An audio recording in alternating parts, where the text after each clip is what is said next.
Shabbat Shalom, Holy way of the Most High. Om Shabbat Shalom, I sense your presence. Om Shabbat Shalom, Holy way of the Most High. Om Shabbat Shalom, I sense your presence. I sense your presence.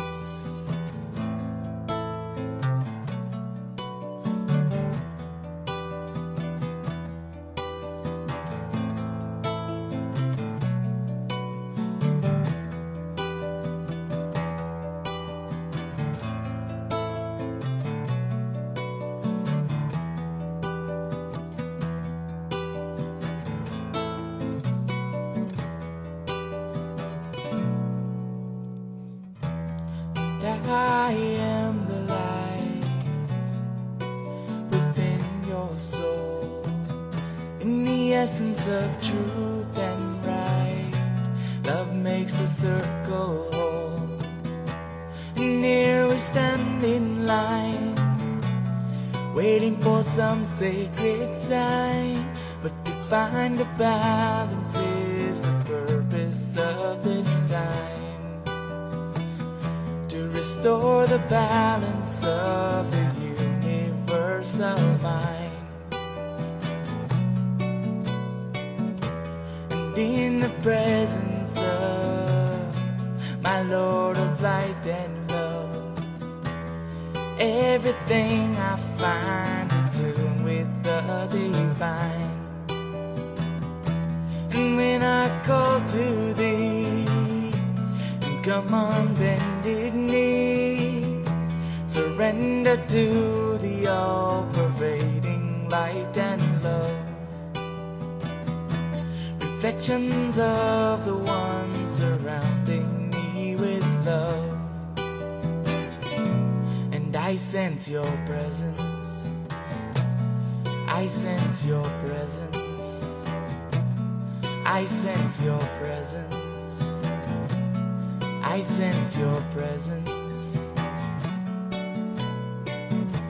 Within and without, above and below, yeah.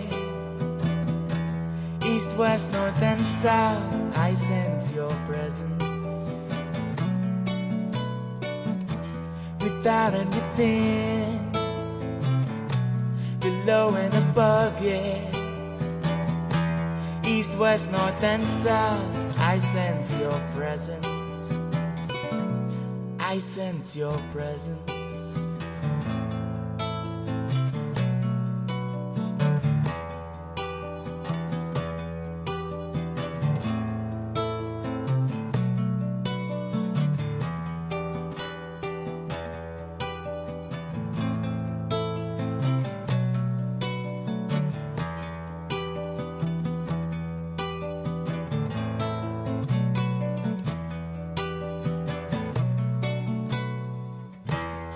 In the presence of my Lord of light and love, everything I see aspiring to be free.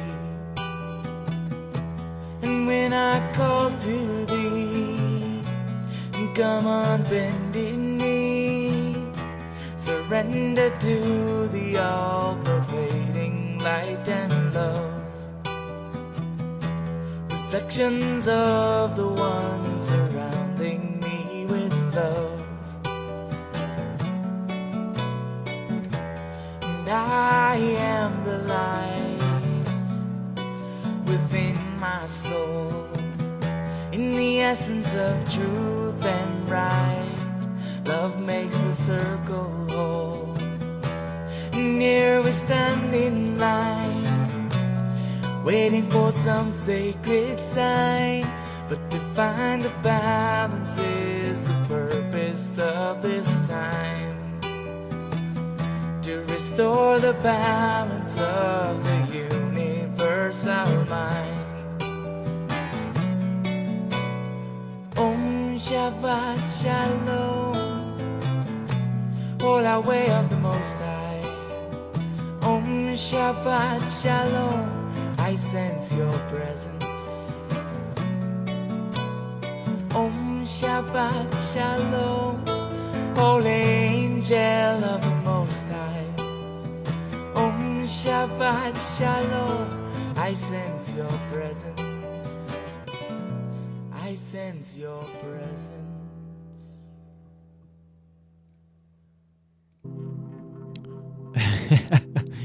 Hey everybody, thank you for tuning in. I am Suleiman here trying some things out, trying to make the best radio station for you guys because I love you so much. Howdy ho, earthly brothers and sisters. I want to say happy St. Patrick's Day as we are broadcasting live from Cumberland, Maryland. And today is March 17th. Fun fact about St. Patrick's Day, the shamrock was said to be something that St. Patrick used to explain the Holy Trinity through his teachings. Mind, body, spirit, Father, Son, Holy Ghost. There are so many kinds of Holy Trinities out there. The number 3 is considered a very holy number by all those Irish traditional folk. I think number 3 is a very holy number as well. Also, in case no one told you today, you are a marvelous piece of the universe, and this planet needs you on it. Keep doing the work because it is worth it. The earth appreciates it, and I appreciate it as well. Today we are going to have a brand new episode of Under Their Spell, meditating on fairy tales. Sean Kramer will be recording live on air, discussing where the wild things are. His show is available on demand on iTunes, YouTube, Stitcher, and Spreaker. Just search Under Their Spell. And I believe he has about 7 or 8 episodes available to download and listen. Sean is live every 3rd Friday of the month. After meditating on fairy tales, we will be playing about 2 hours of music, and then we will have a live interview with Jennifer from the Morning Birds. They are a folky, electronic-y duo. Actually, I'm not sure if the other half of that duo is going to be on, but we'll definitely have Jennifer, and she's going to be talking about the Morning Bird music and another project that she is working on called Working Brilliantly. They help out a lot of musicians and artists.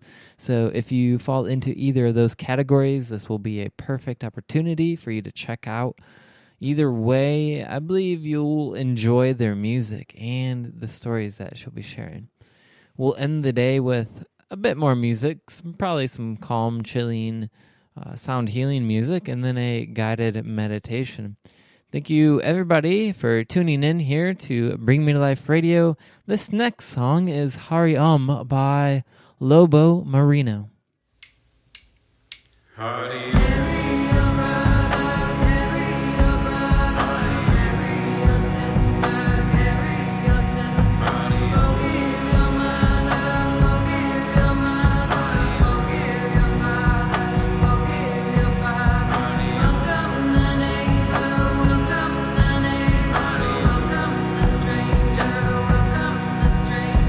Trust in the elder, trust in the elder.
was Hari by Lobo Marino. You are listening to Bring Me to Life Radio. Suleiman here.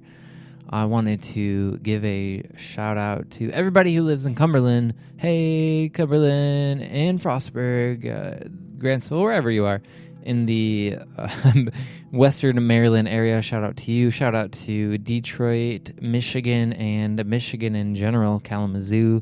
Nick Bryce is tuned in. He's in the chat room. We do have a chat room if you are interested in it. Also, if you live in the Cumberland area, the Frostburg area, I wanted to let you know that Black Guy Fawkes will be playing tonight from 9 to midnight. That is at 114 South Center Street. It's at Mezzo's. And if you haven't heard any Black Guy Fawkes music, you should definitely check it out.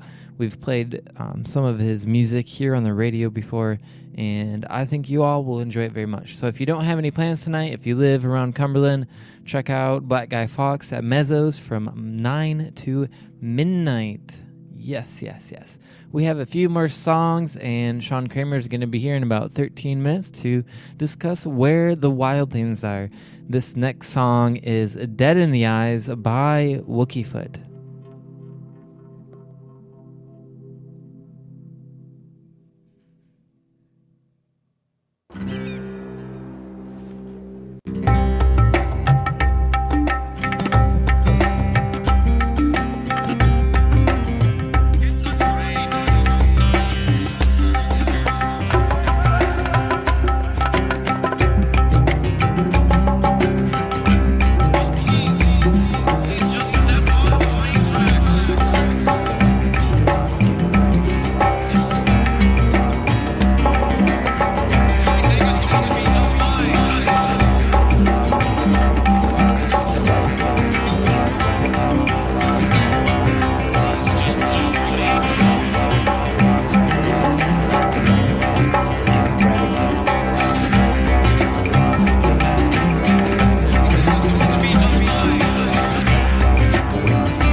Concrete don't give, not like the soft grass where I used to live. Go down to the corner store to buy a bottled water, cause the shit from my tap's like it came from the gutter.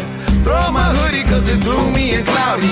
Put on my headphones and zone out to Rumi. The man behind the counter, man, I think he's a Saudi or some kind of Sunni, he just looks like gloomy. Homeless man got enough change for a 40. Look at the clock and it's only 4:30. Avoiding my eye, an old lady walks on by. She thinks all ladies are shady and dirty. I go to get a sandwich from the girl at the deli. She reads a book written by Machiavelli. Won't even chance a glance, Lord, it makes me wanna cry. Why everybody here's looking dead in the eye. My foot hits the pavement, but my toes they can't feel. How long have I been asleep at the wheel? Lord, look into a mirror, I don't know what to do, cause I can see my eyes are dying too.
women, but my toes, they can't feel.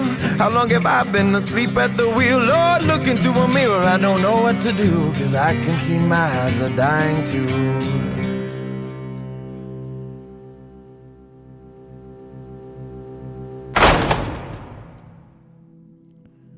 That was Dead in the Eyes by Wookiefoot.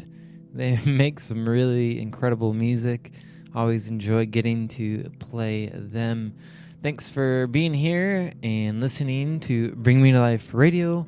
If you would like to share this episode, you can do that. I would highly suggest that you do share this.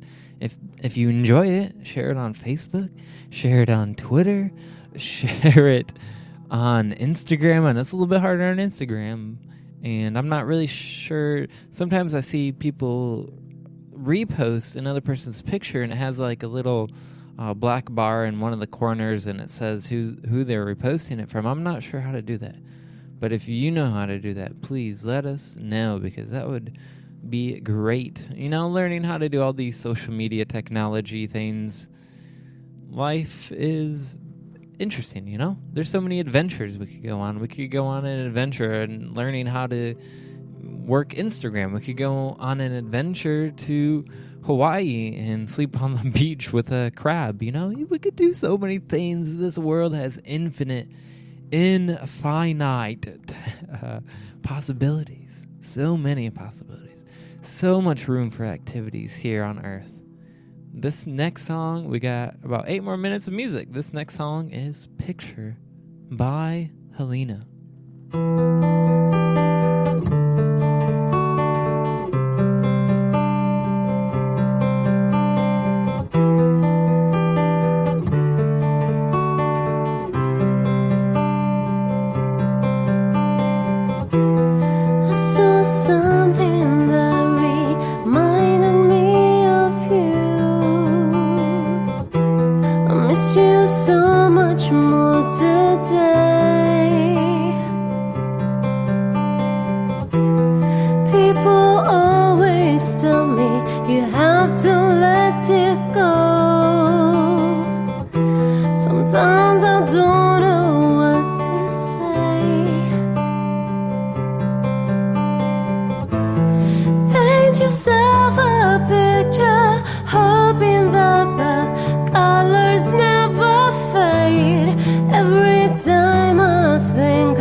That was Picture by Helena.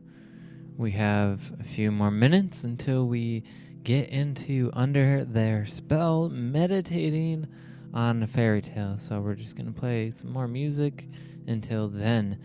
I mentioned earlier, did you guys just hear that? I think aliens sometimes come in and, maybe it's an alien flying by. Actually, now that I think about it, this morning I heard a really loud jet or something flying around the house. And so I open up the door and I look out and I see this big drone flying super close to the ground around some of the houses by us. And it was, I don't even know how to think about it because I've seen some very crazy things around here. Anyway, that was just something I noticed this morning and thought I would share it with you guys because I had mentioned, UFOs flying by. Anyway, we still have some more music. Earlier in the show, I mentioned that Black Guy Fawkes has a show tonight at Mezzo's in Cumberland, Maryland, and I'm going to play one of his songs so you can get an idea of what kind of music he's into. So this is Requiem for a Nation. Actually, it was recorded here in Shine Time Studios, and Requiem for a Nation by Black Guy Fawkes.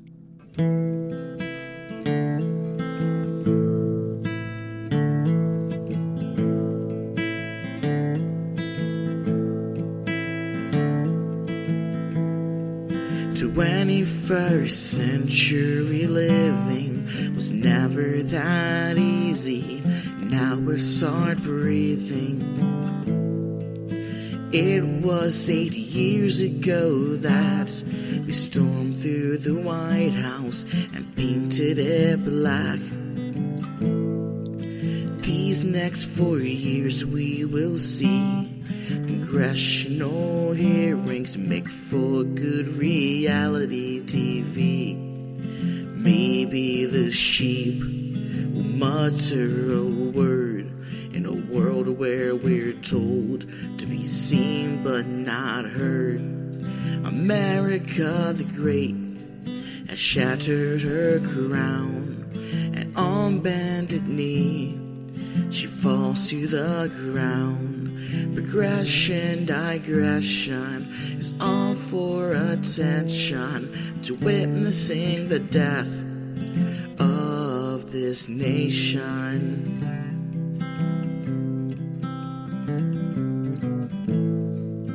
All you need is loving revolution, yet media tells me it's not the solution. We'll march these streets till we'll find the answers to how to reach a federal state of mind. We trust in God to stay the hell back, for we the people can pick up the slack. I pledge allegiance to no flag of a republic. I cannot brag. America the Great has shattered her crown, and on bended knee she falls to the ground. Regression, digression is all for attention, to witnessing the death of this nation. America the Great has shattered her crown, and on bended knee she falls to the ground. Progression, digression is all for attention, to witnessing the death of this nation. 21st century living was never that easy. Now it's hard breathing.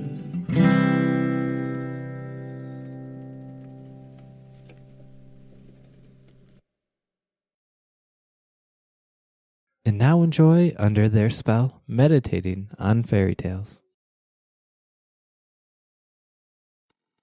Fairy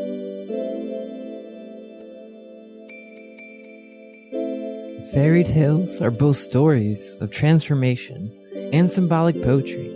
They are gifts from our ancestors, offering symbols and guidance for our human development. In this show, artist, philosopher, and teacher Sean Kramer will lead us into the imaginal realm of fairy tales, where we will find healing images and wise teachings for our own journey through this enchanted world.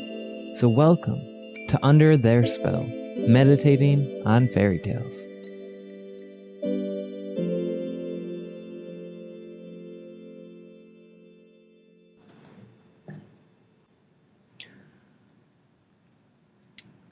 Welcome back, everyone, to our imaginative meditations and journeys through the world of fairy tales.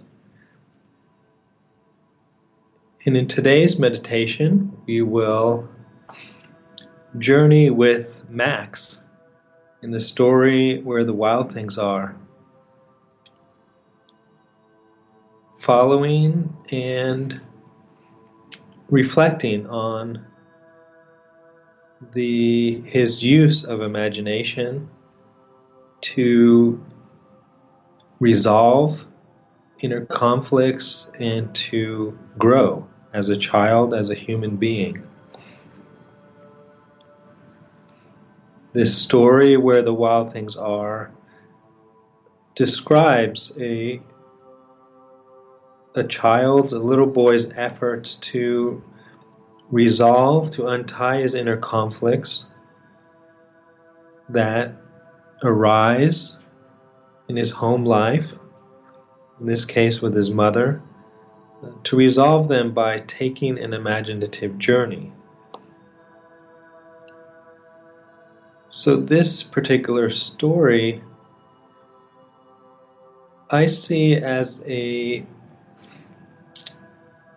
striking distillation of elements of fairy tales.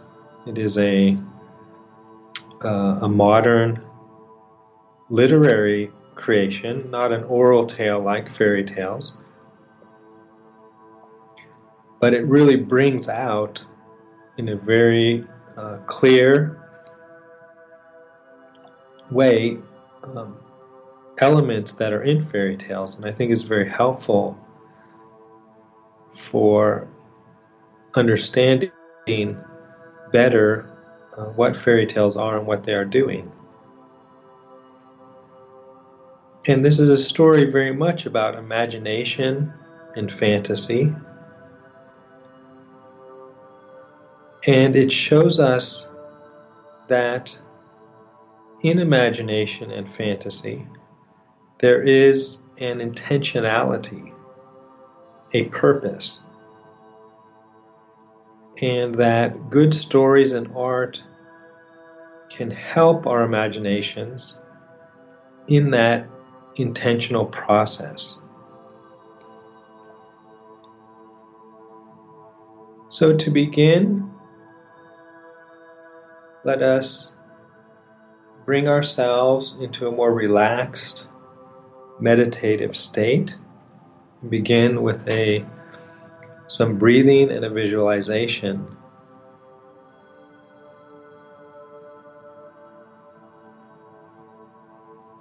So becoming aware of your breath.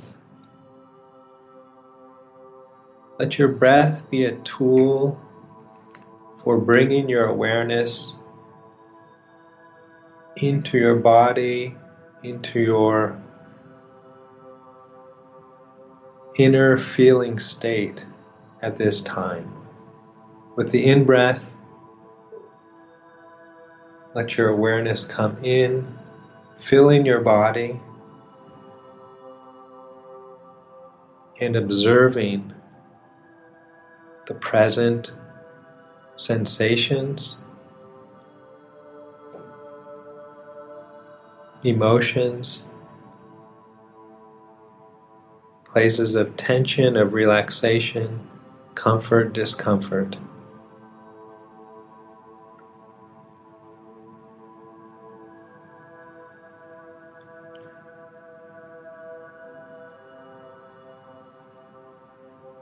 And we will use a story, some imagery from the Bible as our visualization.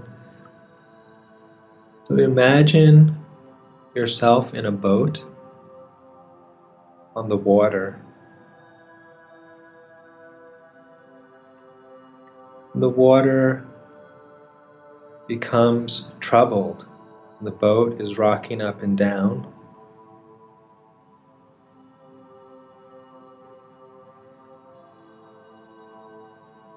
And in the boat, there is Jesus. And Jesus speaks to the water, "Be still." And the waters become calm. And you feel that calming of the waters.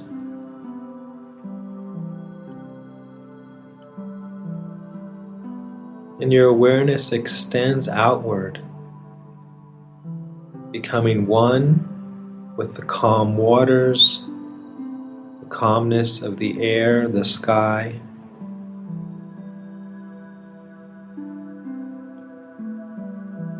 And feel the sun, the light, the radiance of spirit, filling that whole space which is yourself, that calmness.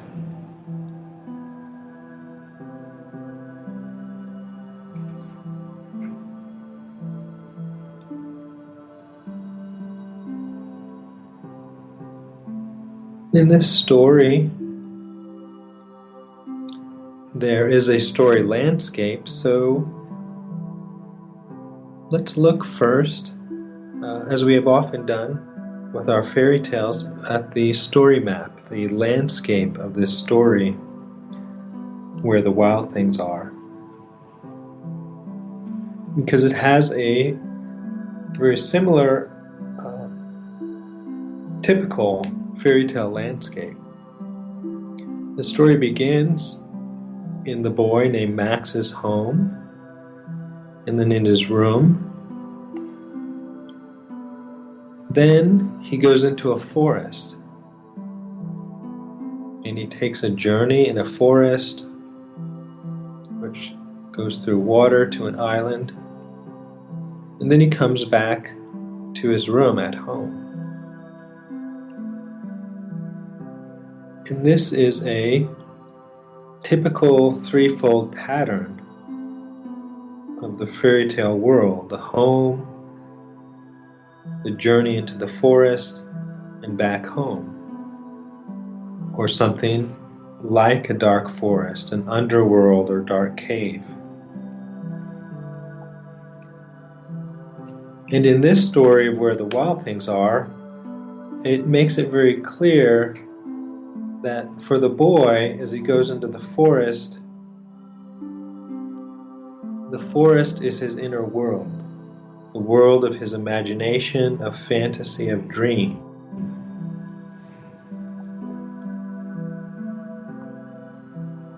And just like when we go into our inner world, we see things growing there, or rising like trees, images, dreams, thoughts. But we don't see their roots, the deep sources from which they are coming.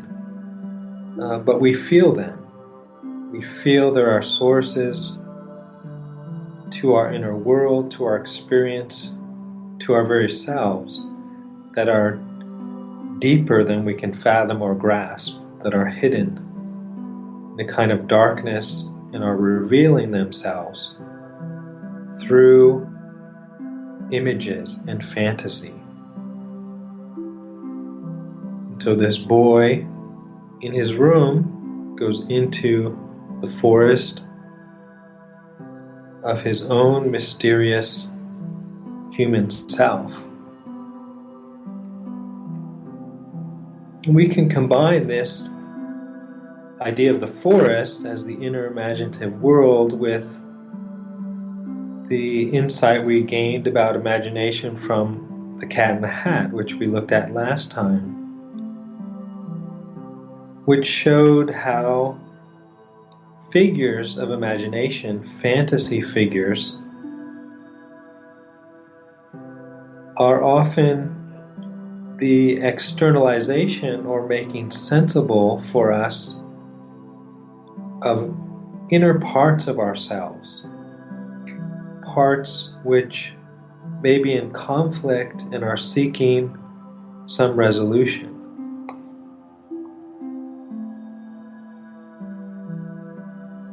And fairy tales have that common three-part structure: home, forest, home.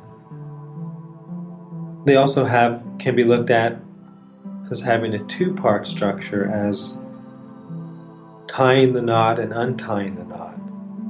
That is, a beginning of the story that forms and intensifies a conflict or problem, and then unties or resolves that conflict.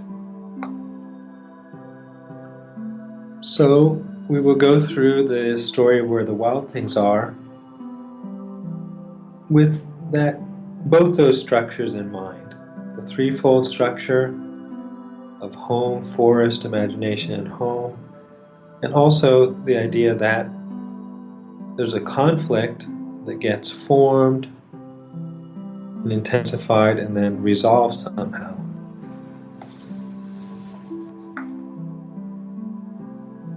The story begins the night Max wore his wolf suit and made mischief of one kind or another.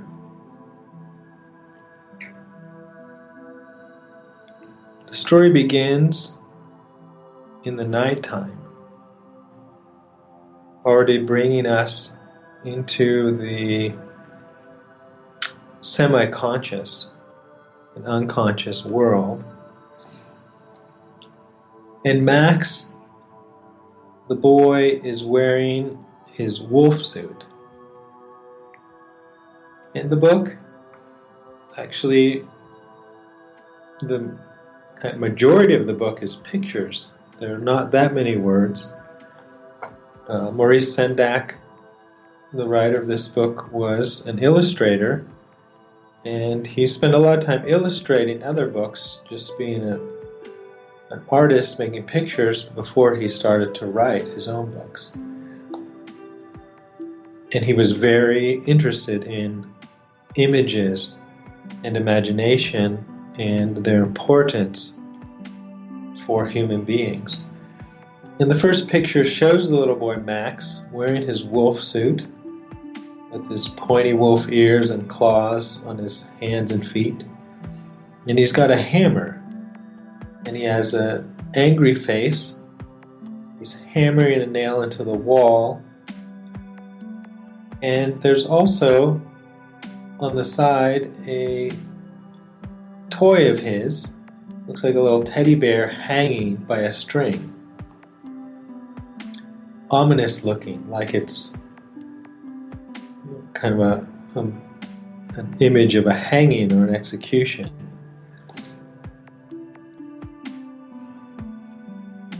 The wolf suit is, a wolf is a predatory animal, and it is a totem image of going way back to ancient, especially nomadic cultures, and of warrior cultures. Because it's a predator animal, warrior peoples identified themselves with it, because warrior cultures are predatory cultures. The ancient, even the first civilizations in the Middle East, the Egyptians and the Assyrians, identified themselves with predatory animals. And in their art, they would picture the king killing lions. And lions are on the top of the predatory chain.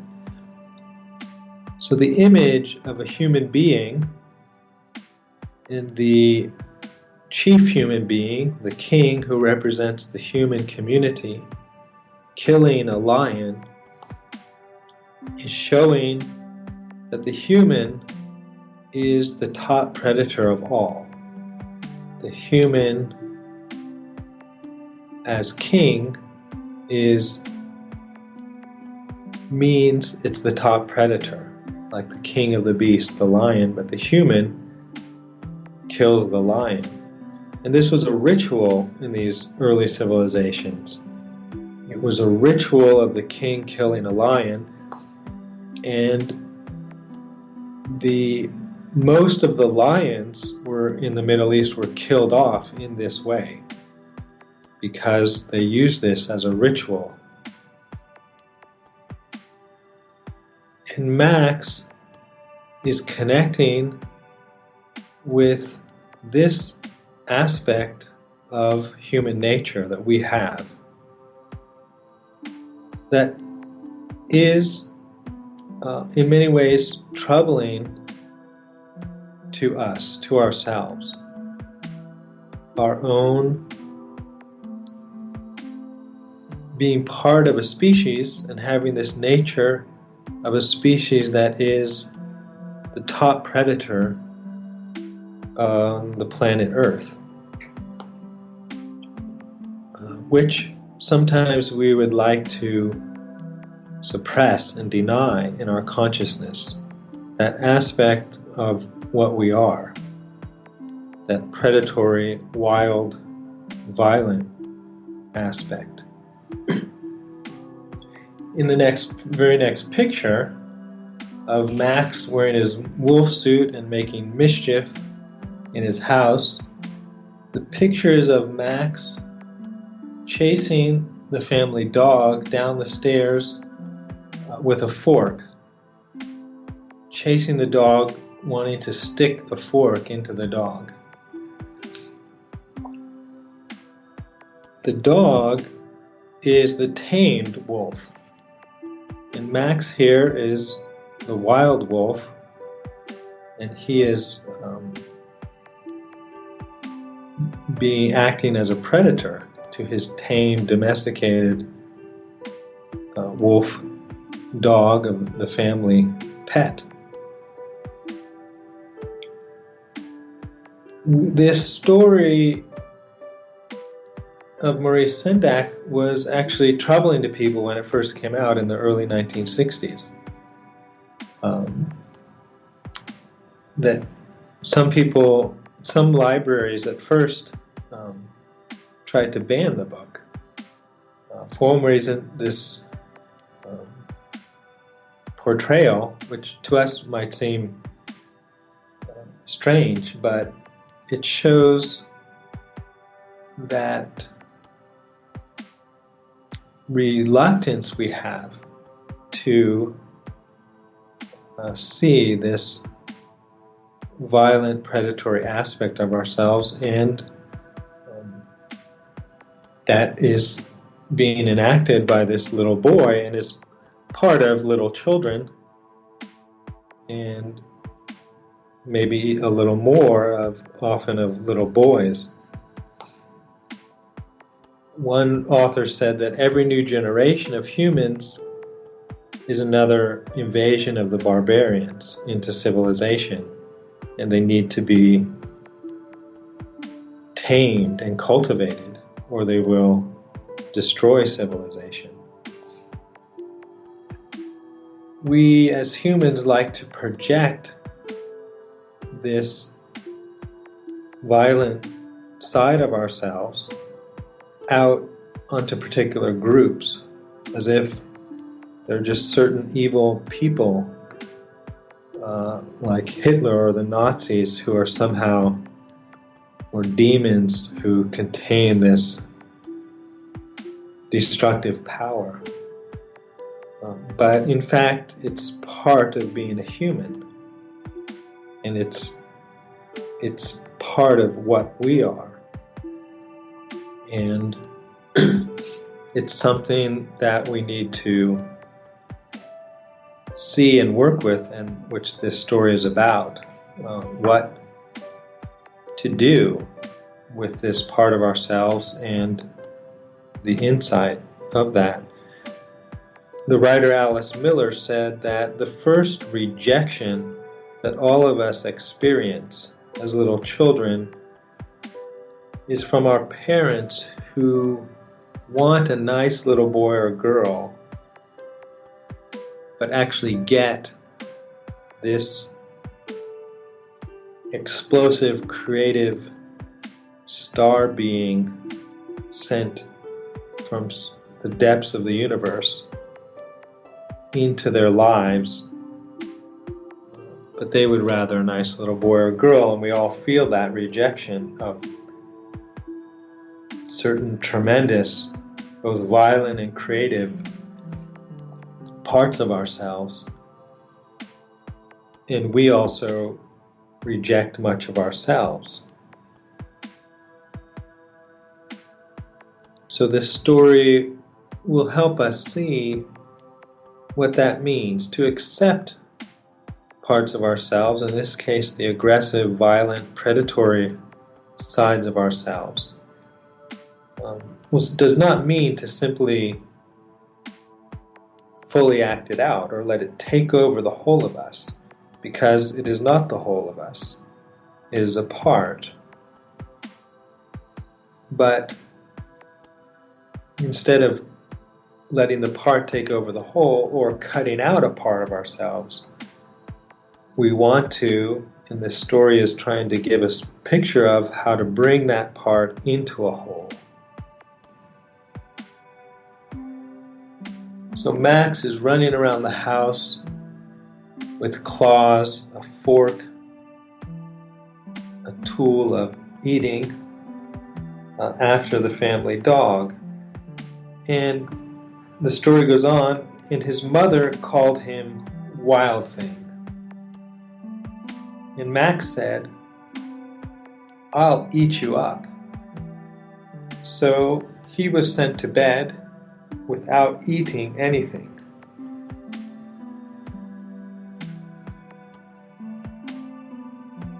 His mother calls him Wild Thing, and symbolically we can see the conflict between a certain symbolic aspect of the mother and the female and the male. The mother side, which is a side of human nature also, is the caring, nurturing side. Also can be seen as the more domesticating, taming side. And she calls the boy Wild Thing. This aggressive boy who's showing aggressive, violent, fighting behavior. It's interesting in light of our recent election. Someone made the comment that the contest between the two American candidates, which was a female against a male, was pitting the devouring mother against the tyrannical father. One side was, and group of people in our culture are emphasizing the caring, nurturing side, wanting the government to take care of people, welfare, health care, welcoming. On the other side, more defensive, aggressive, fighting, defending, protecting side.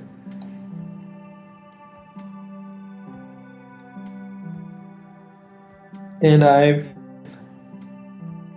noticed this sometimes between mothers and little boys. Not that it's universal, but I have seen it with one single mother. I was with her at the park with her little boy, and these older teenage boys came to the park, and they were moving around on the swings and pushing each other around. Nothing inappropriately violent, but just acting like teenage boys. And the mother said, "I don't like how teenage boys play. It makes me uncomfortable." And I've seen sometimes that mothers or female caretakers of boys can be troubled by the behaviors of boys, some that needs to be brought in line or socialized, but some is simply expressing an aspect of being a boy that the female doesn't experience in the same way. The way little boys like to play is often acting out more the aggressive and fighting, violent, predatory aspect of our human nature. And it gets very deep, because if we ask why humans in human history are violent, among the many reasons, one is that the universe is violent, and we came from the universe. Our very matter, our molecules, the elements that make us up, came from what is the most violent thing in the whole universe, a dying, exploding star, a supernova. It takes that act of violence. A supernova will annihilate everything around it. When our star, sun, dies, that will be the end of the Earth and the planets in the solar system.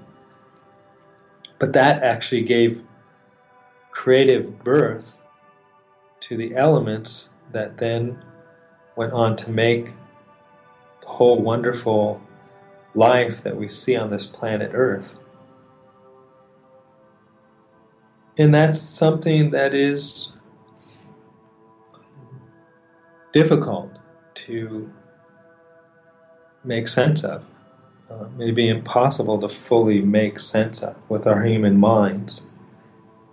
Jane Goodall, who studied the apes, she discovered, but then was troubled enough that she didn't reveal it for a long time, the violence among the chimps. She had the idea when she went to study them that nature was less violent, the primates would be less violent, and that human culture had developed violently. And she saw that the primates themselves in the state of nature were in fact violent, aggressive, and some primates will kill each other and even gather into bands and have wars. And even humans, we had this myth of the primitive, more peaceful people. And by in fact studying and observing, we find that more tribal cultures that seem closer to, might say, the state of nature are more violent, proportionate-wise. There's more killings than there are among civilized cultural peoples. So civilization, in fact, tames violence, even though we've built up weapons of greater power. And Max says, "I'll eat you up," and he is sent to bed without eating anything. And there enters into the story this aspect of feeding and eating, which again is part of this experience of within the universe and within ourselves and our own life of predation, violence, creativity coming from death and destruction. We live by feeding off other beings, which involves destroying them. Even if you're a vegetarian, you must live through the destruction of other living things. And humans in their rituals and art have been very aware and sensitive to this. And it's part of religious ritual, eating and sacrifice. This mystery of life, beings feeding off other beings, and life coming from death and destruction. And Max says to his mother, "I'll eat you up," but she sends him to bed without eating. When Max says, "I'll eat you up," as a predator, there's one side of it is, "I'll kill you." And children and parents do have feelings of killing each other or getting rid of each other. And in fact, sometimes that is acted out. Sometimes children do kill their parents and parents do kill their children. There is a very real, serious level of conflict that has the potential of mutual destruction, even in this very sacred, nurturing, most archetypally loving relationship of a mother and a child. And some peoples, or in some traditions, are so troubled with this process of eating, feeding, life, death, destruction, recreation, that they develop practices to try to allow humans to completely escape from that, to escape from this world of samsara, it's sometimes called, the world of this mutual destruction and rebirth. So the story goes on. That very night in Max's room, a forest grew. And we see in the pictures that in Max's room there begin to grow trees, plants, until his room is gone and there is an entire forest. And this is, as the story later even makes clear when he comes back, this is Max entering into his imagination. J.R. Tolkien said that fairy tales, the author of Lord of the Rings, he said fairy tales are not really about the supernatural or magic. The strange things that happen in fairy tales that can't happen in the real world are based in the capacity of the human imagination to combine things in ways that they aren't in the real world. So in the real world we don't see glass mountains, but we can combine that in our imagination. We can make a glass mountain and have a fairy tale where a princess sits on top of a glass mountain and princes have to ride their horses up to see who can get up to the princess on the glass mountain. In the real world, girls don't take body parts and fit them back together like Fitcher's bird and so that they sit up again and reawaken. But that can happen in our imagination. The human imagination takes things from the outer world and is able to recombine them. So Tolkien said that fairy tales are not really trying to tell us about some supernatural world or magic powers. They're rooted in the very nature of human imagination, and they're taking us into our imaginations.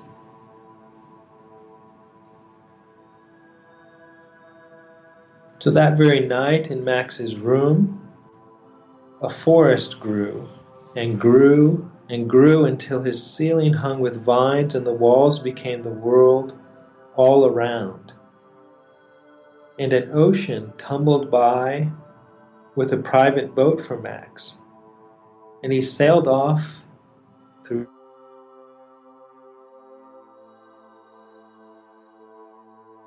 almost over a year to where the wild things are. Now the story alters space and time.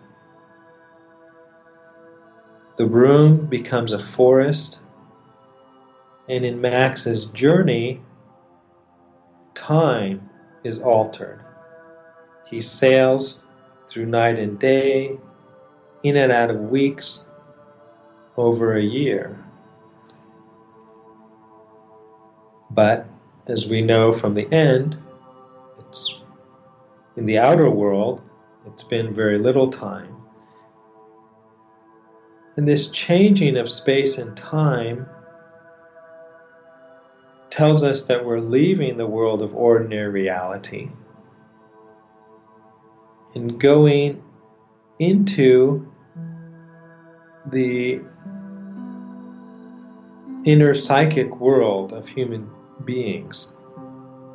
That we have this multifaceted experience of life that contains an outer and an inner world. And as far as we know, the most complex, developed, mysterious inner world, inner experience that any living being has. And in going into the forest, or in other fairy tales, going into caves or an underworld, it is suggested to us that we are entering into areas which are normally hidden from us, and that something from that hidden realm is going to be revealed to us. And in the altered time, we are told that we're entering into unconscious processes that are connected with ancient, archaic, that have given rise to what and who we are. And then Max goes over an ocean which can have the association of the feelings and the emotions, which when we enter into this world of feelings, emotions, it's like tides and swells, and with its own weather of turbulence and calm. He moves away from the shore, away from the stable, known, ordered, on an exploration into what is less known, ordered, more chaotic and mysterious. And he gets to where the wild things are. And when he came to the place, the story continues, where the wild things are, they roared their terrible roars and gnashed their terrible teeth and rolled their terrible eyes and showed their terrible claws.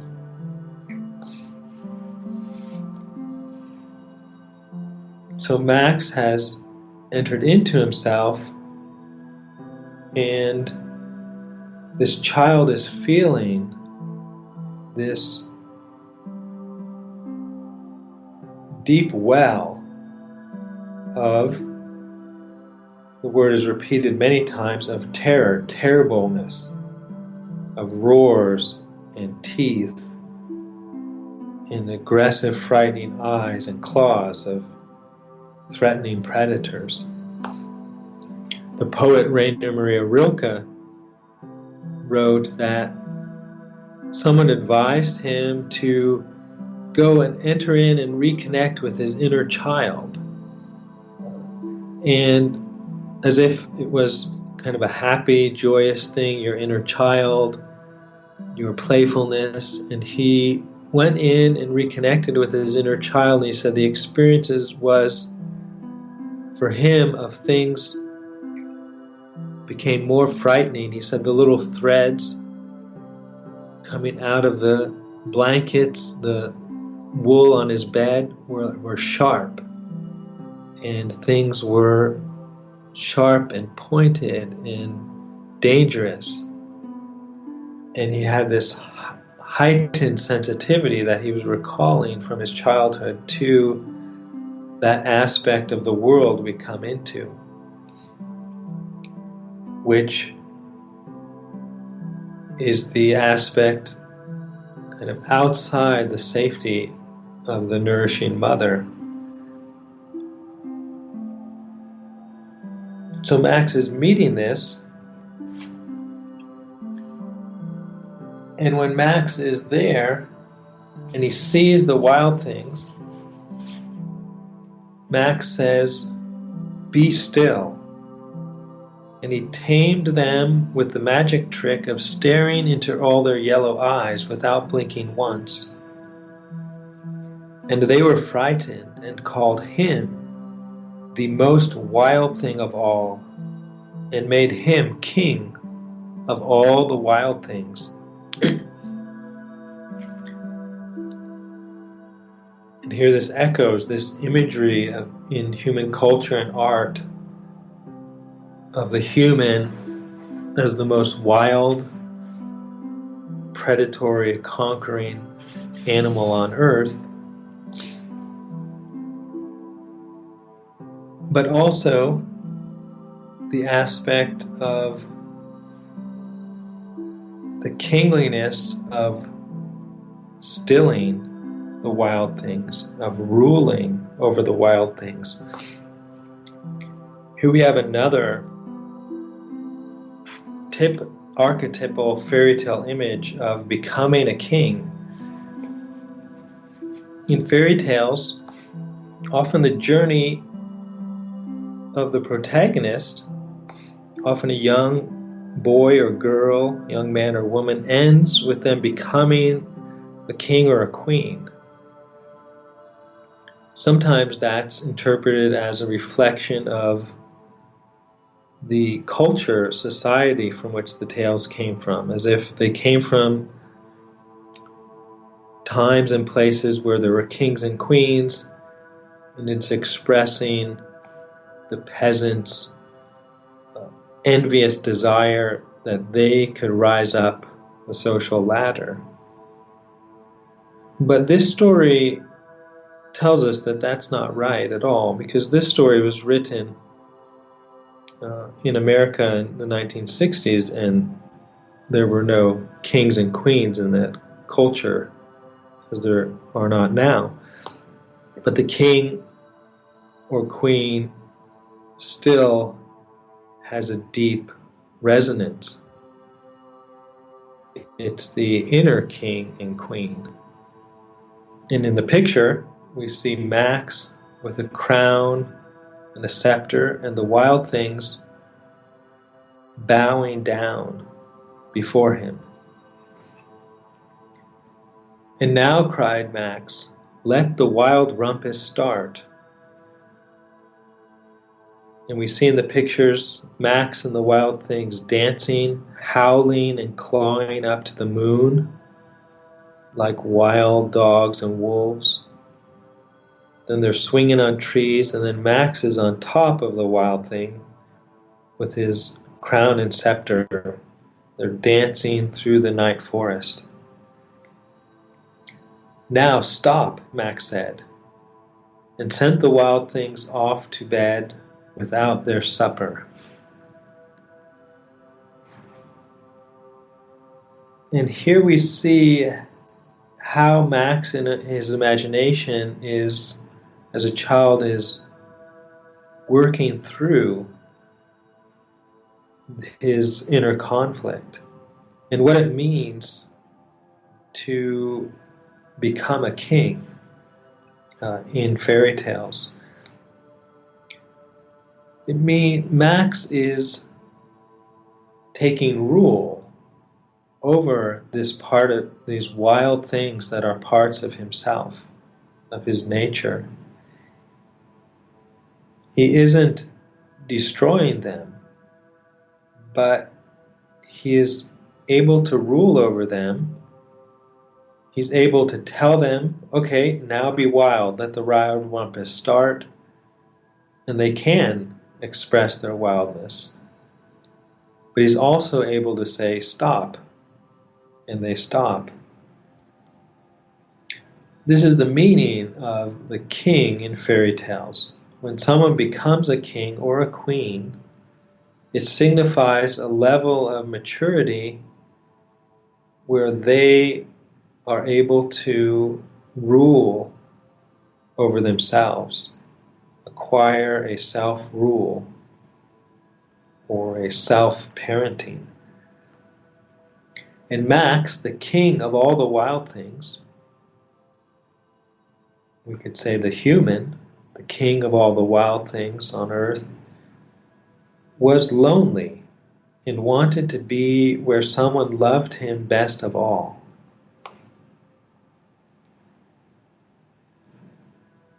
Here Max, in his imagination, is following out possible directions that his life and energies could take. And he sees that he could follow out his wildness and simply live it all out. But if he did, he would become lonely. He would be unfit for society if he simply let the wild things in him control himself, have their way. And there's another story that expresses this in another way by Shakespeare's play Richard III, is about a man who climbs his way to the top of the dominance hierarchy of his time in England. He becomes king by ruthlessly killing off, manipulating, lying. He consciously chooses to let the wild, dark, violent sides of himself guide his life, and he achieves his goal. He's the top predator, and in an amazing scene at the end, Shakespeare goes into his mind, and Richard, before he dies, realizes that though everyone is submitting to him, that there's nobody who loves him. There's not a single person who actually loves him. Everyone hates him. And he tries to console himself. He says, well, at least I love myself. And as he thinks further, he realizes, no, I don't even love myself. I hate myself. And that's the end of someone who does not achieve a self-rule, an ultimate loneliness, lack of love, and finally even a disconnection from themselves. So Max is in this process discovering another part of himself, maybe even a deeper part of himself that seeks love, community, relationship, and that requires that he achieve a level of self-rule, that he comes to acknowledge all parts of himself, but puts an order into them, that he can say, be wild, now stop, be quiet, be still. So here we see a function of the human imagination. In evolution, part of the process of creativity is an exploring random mutation. So a bacteria or virus, in order to adapt to its environment, will create multiple replicas, but with random mutations, and one of them will be more adapted. And then the organism can continue adapted to its environment. That's part of the inner creativity and exploration of the universe, moving toward its goal. But that's very costly. But if you have a virus or bacteria that can replicate over and over, they just sacrifice many so that one can go forward and evolve. But in the human being, this process has become internalized.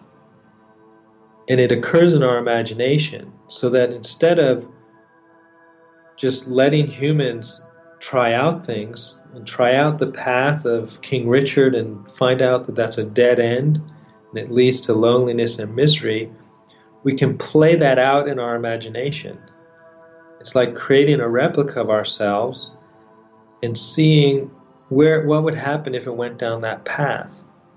And if it gets destroyed, which our ideas and plans often do in our mind, well, then we don't have to go there. We can go another way.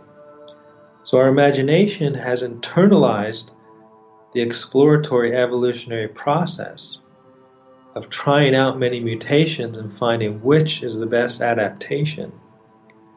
So Max in his mind is seeing what would happen if he simply followed out his wildness. He would become a lonely, isolated, sad, self-hating human being. So now he doesn't have to go through that. He understands that there's a different path. And if we experience the plays of Shakespeare, like of King Richard, what we're doing is learning, like an organism replicating itself and finding out which adaptation is better. But we can do that with our mind and imagination. It's an amazing invention of the universe that humans can, with their imagination, explore multiple evolutionary possible paths, and then instead of killing off many humans, we just kill off those ideas and we find the other way. And the fairy tales do that. They show possible journeys of humans and show us the successful and unsuccessful ones. Such as in Mother Hala, it tells about two girls who journey through the underworld, and one is productive, conscientious, helpful, the other's lazy, and we see the consequences without ourselves having to try out those destructive paths. So this story exemplifies and shows us part of what imagination is about and what it can be when it's functioned properly, and what the real creative geniuses have given us through their stories. They've given us tools so that this evolutionary function of human imagination can work better, more creatively, and less destructively.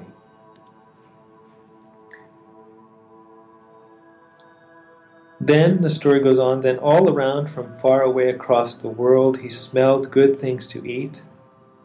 So he gave up being king of where the wild things are. But the wild things cried, "Oh, please don't go. We'll eat you up. We love you so." And Max said, no. He's making a choice now, a conscious choice, to resolve this inner conflict.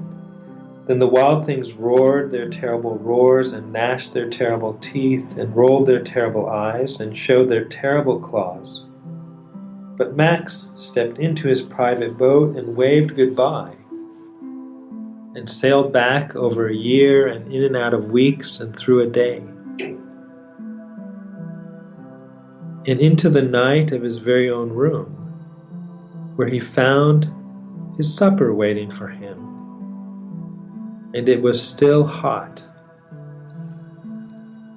And there in that last phrase, Sendak brings so many things together and also awakens us more clearly to the fact that this has been a journey of Max into his inner world, into his imagination.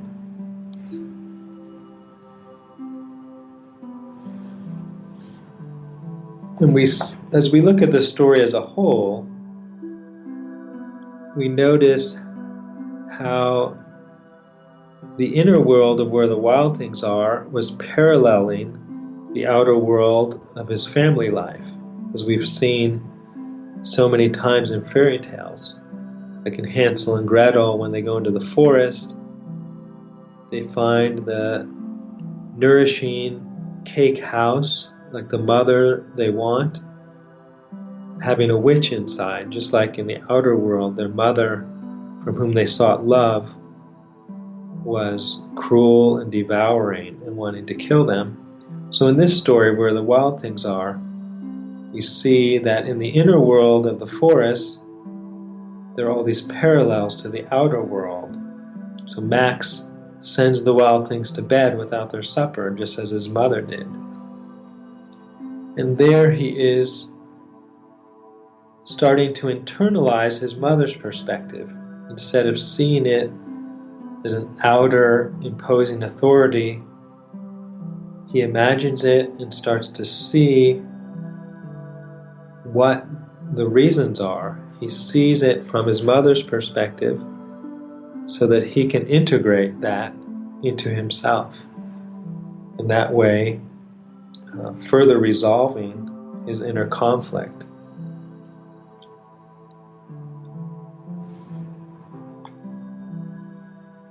So to finish up our meditation, I'll just finish with a little story from Maurice Sendak, that he said that he once received a letter from a little boy who was a fan, and in reply he wrote back a letter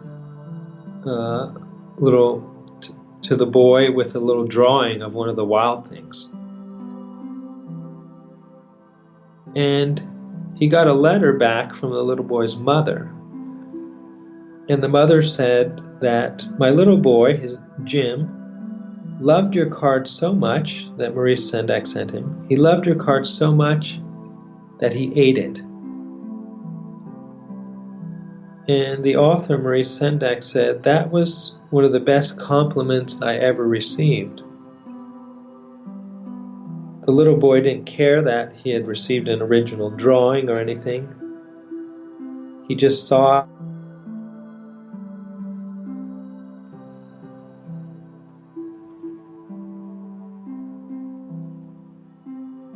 And so, Selimon, do we have any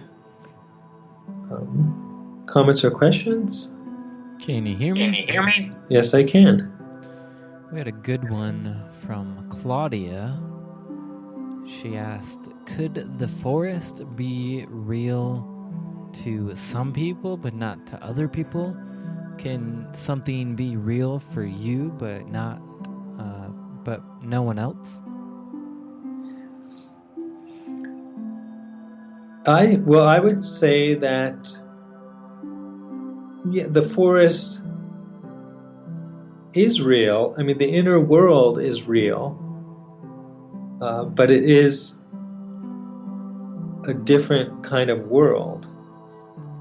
But I do believe that Sendak sends many signals to us that he's writing about a child and what it's like for a child going into their room and then going into the world of their imagination.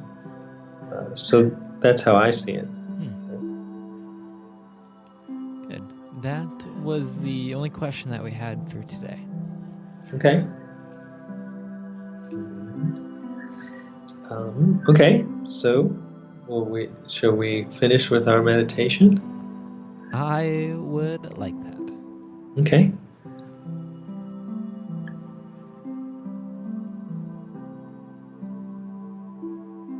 So coming to the present through our bodies and their actual sensations in the present, we link ourselves to the moment, our bodies as the mediators between the outer world and our inner world.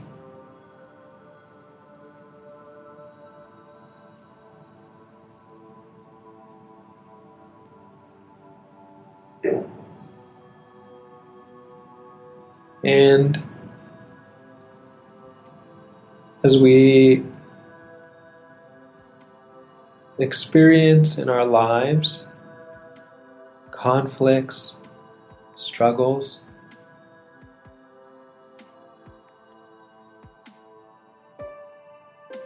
we notice also, as Max did,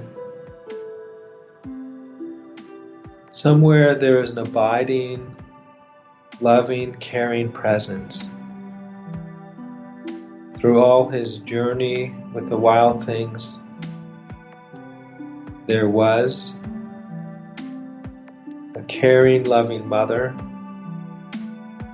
bringing him his food, offering him love and reconciliation. So the universe that we are in, that contains frightening wild things, all the while at the very deeper level is a universe permeated by and originated by a source of love and caring for every part of the universe, including each one of us.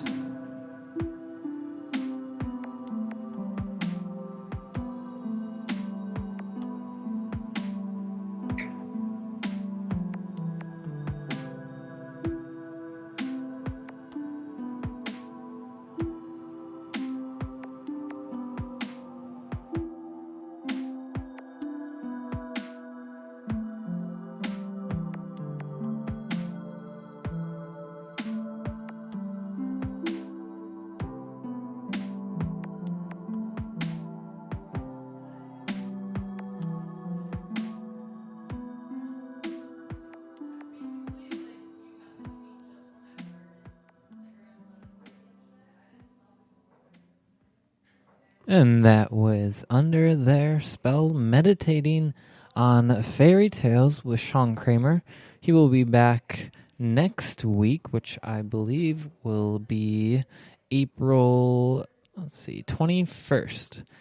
And that will be at 12:30 p.m. Eastern Time. So for the next 2 hours, we'll have some music, and then after that, we'll be interviewing the Morning Birds, and we'll actually have Jennifer and Sam. So we'll have both members of the Morning Birds to interview after the music. So thanks everybody for tuning in here to Bring Me Life Radio. This next song is All My Troubles by So Long Storyland.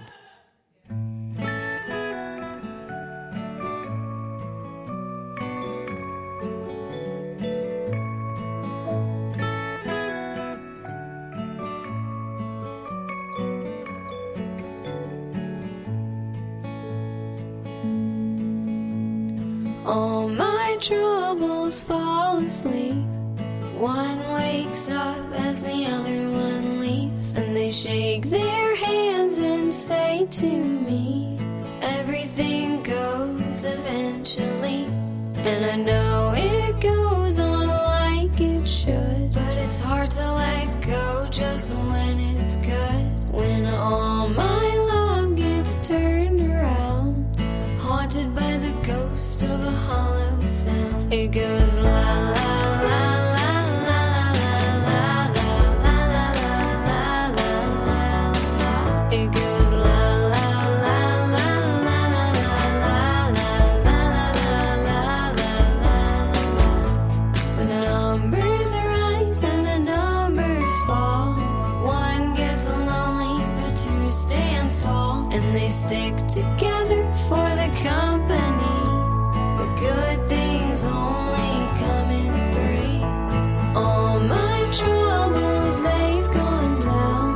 Heavy is the head that wears the crown, and your feet fall hard when they hit the ground, haunted by the ghost of a hollow sound. It goes la la la la la la la la la la la la.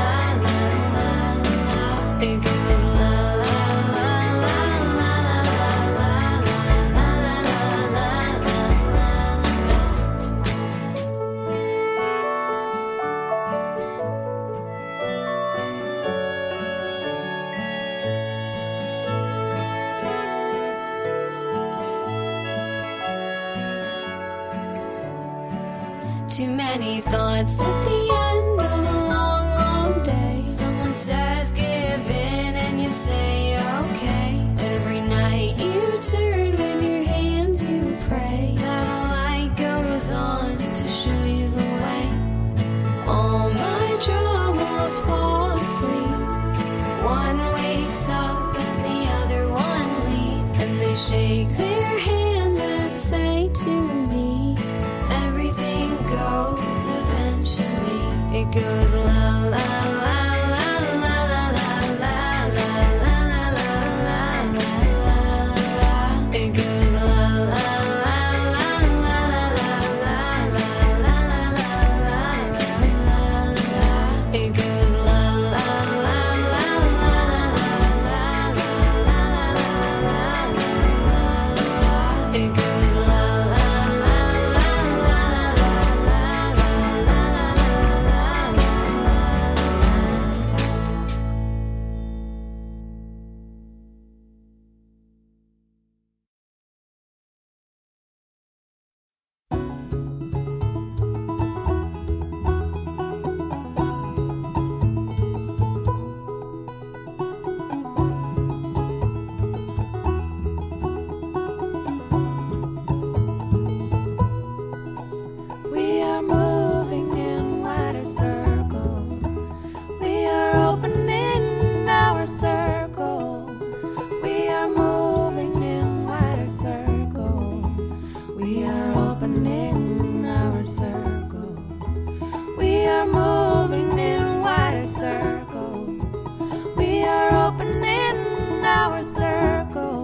nature, it's always round.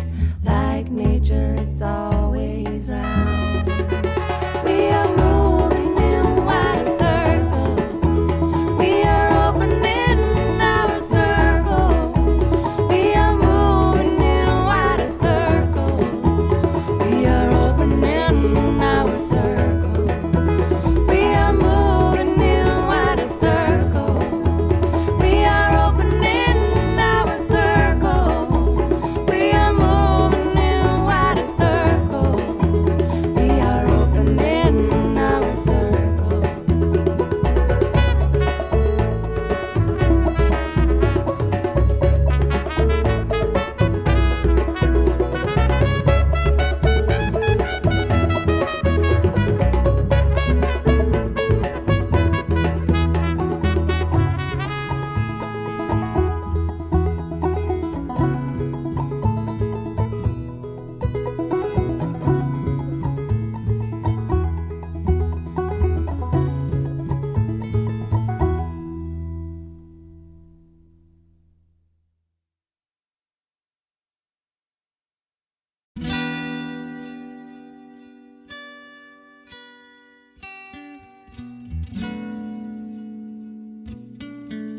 What I knew no longer matters. Who I was is a dream in time. I am that I am. Don't go back to sleep. Never assume the work is done until there is no undoing. I hold a golden thread to this one, to dance in form, to utilize this will reborn. Warrior is steadfast, the lover unbound. High priest making offerings at sundown. The king rests upon his throne.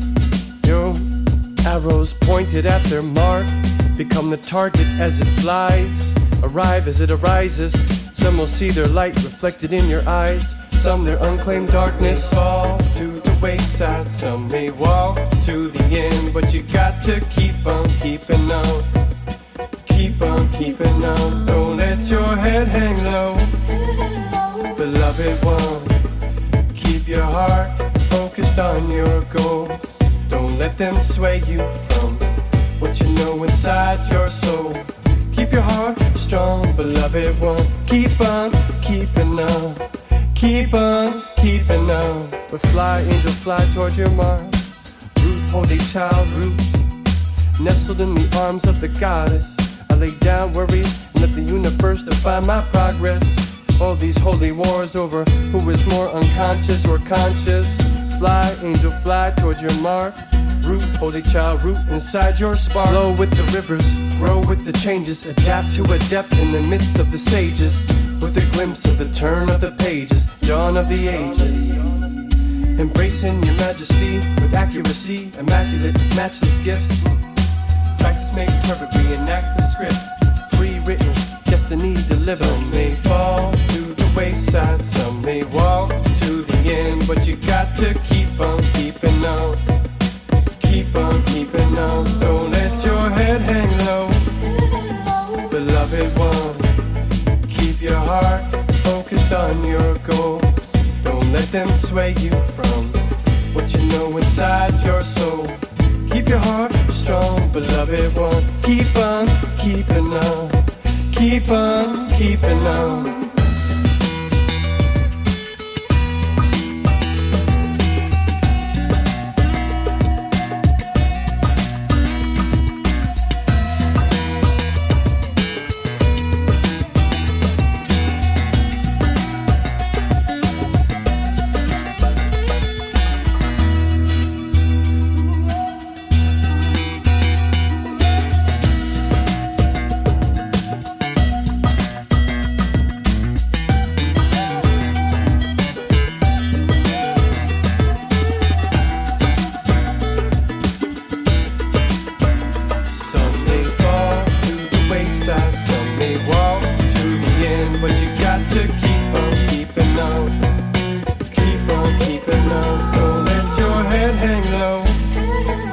Beloved one, keep your heart focused on your goals.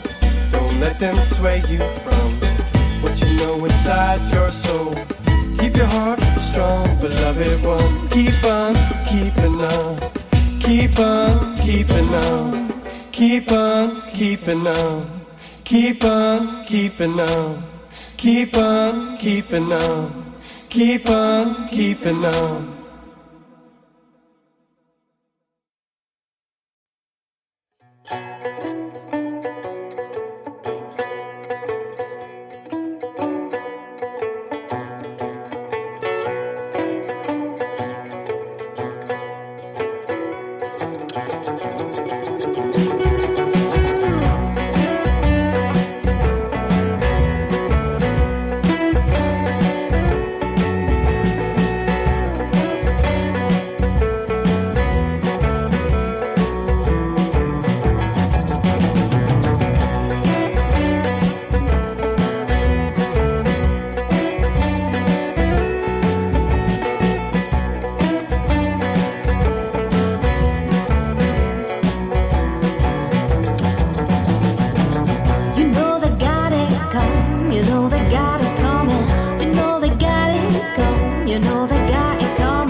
Revolution. We're talking evolution, man. We rise up. We rise above. A revolution. We're talking evolution, man. We rise up. We rise above.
This is Mateo Monk, and you're listening to Bring Me to Life Radio.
that burning dream of my youth,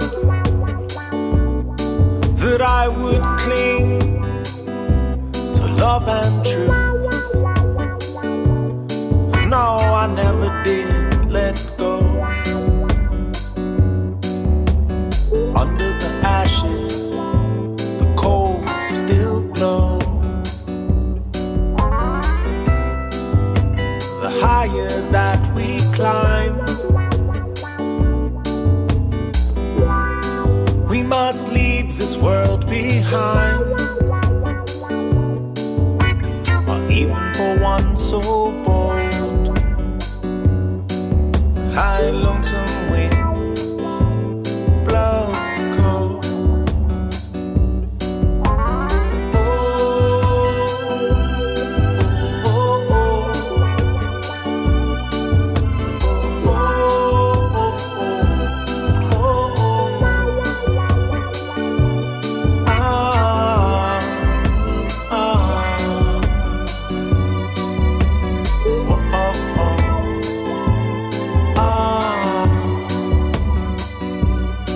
There comes a day,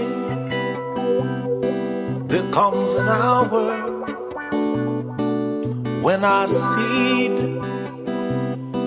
becomes a flower, when your petals come all unfurled, when you open your heart to the world. A raindrop falls into the sea, and it dissolves its identity, only to wake up as the ocean. Wake up, you are the ocean.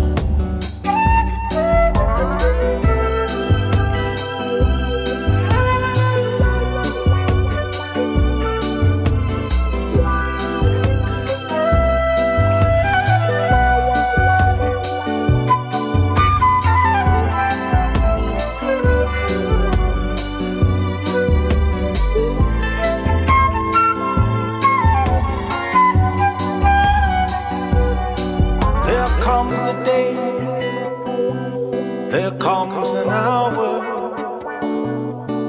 when our seed becomes a flower, when your petals come all unfurled, when you open your heart to the world, when you open your heart to the world, you open your heart to the world. When you open your heart to the world, open your heart to the world. When you open your heart to the world, open your heart to the world.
There's something deeper than personality or behind the mind itself, which is not our thinking being. The mind is like our thinking aspect or thinking being.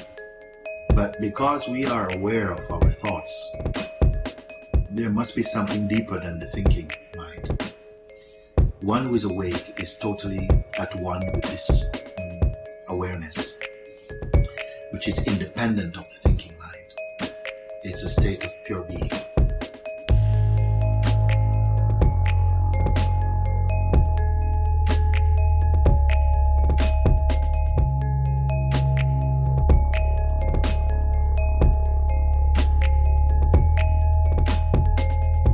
what it means to be awake is simply to be awake to our eternal nature, our eternal being, to understand that we are not our conditioning.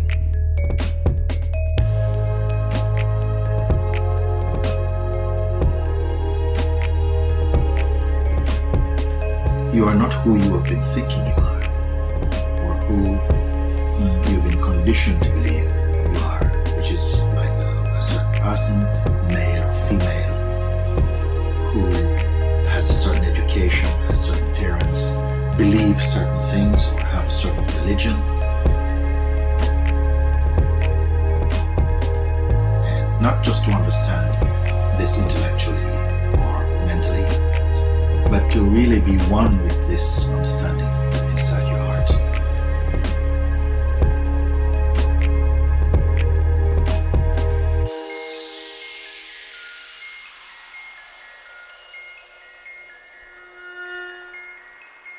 There must be something deeper than the thinking mind. One who is awake is totally at one with this awareness, which is independent of the thinking mind. It's a state of pure being.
difficult.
These technologies are absolutely the most important thing that's happened in the history of the world.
more than anything since what was recorded in history. And it would happen in a generation. I started to examine the breakthrough solutions, and much to my surprise, these concepts have been proven in hundreds of laboratories throughout the world, and yet they have not really seen the light of day. Rather than smashing things together and trying to control the explosion, these new technologies rely on blending, of dancing.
This is Patrick of Momentology, and you're listening to Bring Me to Life Radio.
Yes.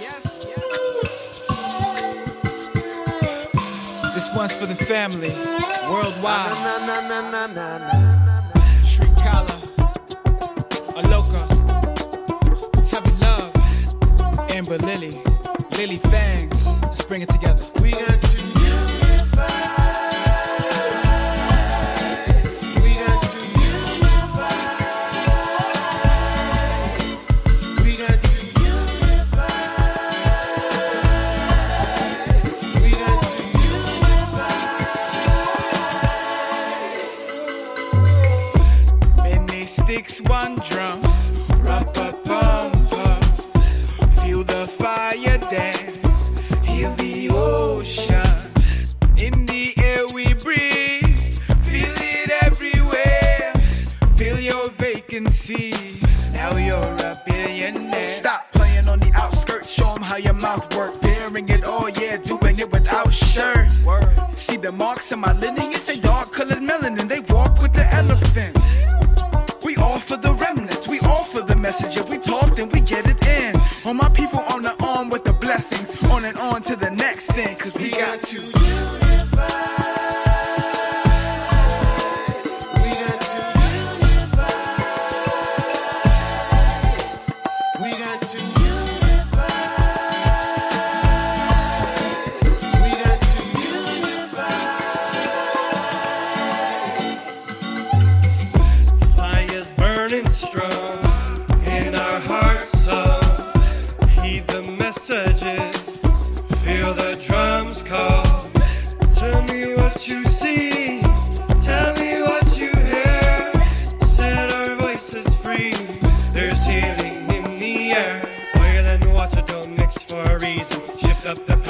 Changing of the seasons, so our children have rights to the sequel. Unlike the bison, gives strength to the people. The web of life that's separate from man. Unified tribes are reclaiming the land. Rise and awaken, this is our stand. Holding the torch and extending a hand. We got to unify. We got to unify. We got to unify.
Samba Sadashiva, Samba Sadashiva, Samba Sadashiva, Bala Cabrera, Casata Patibo.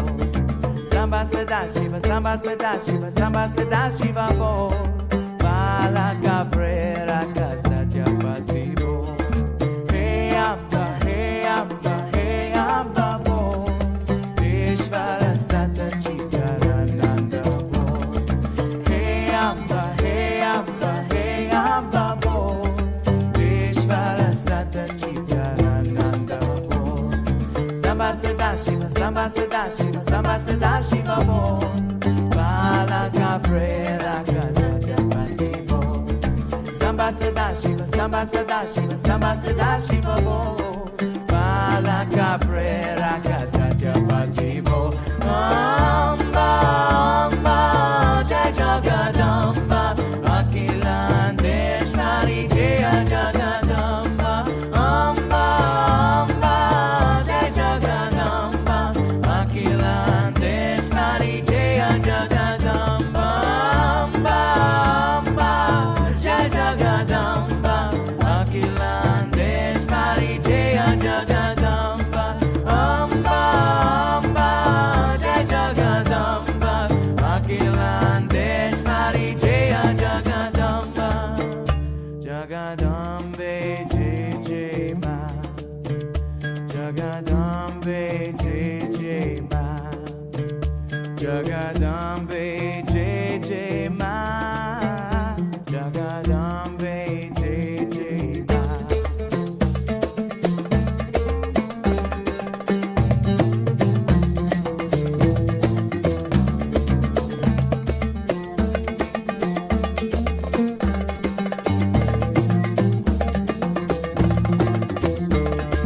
Hey Amba, hey Amba, hey Amba Bo.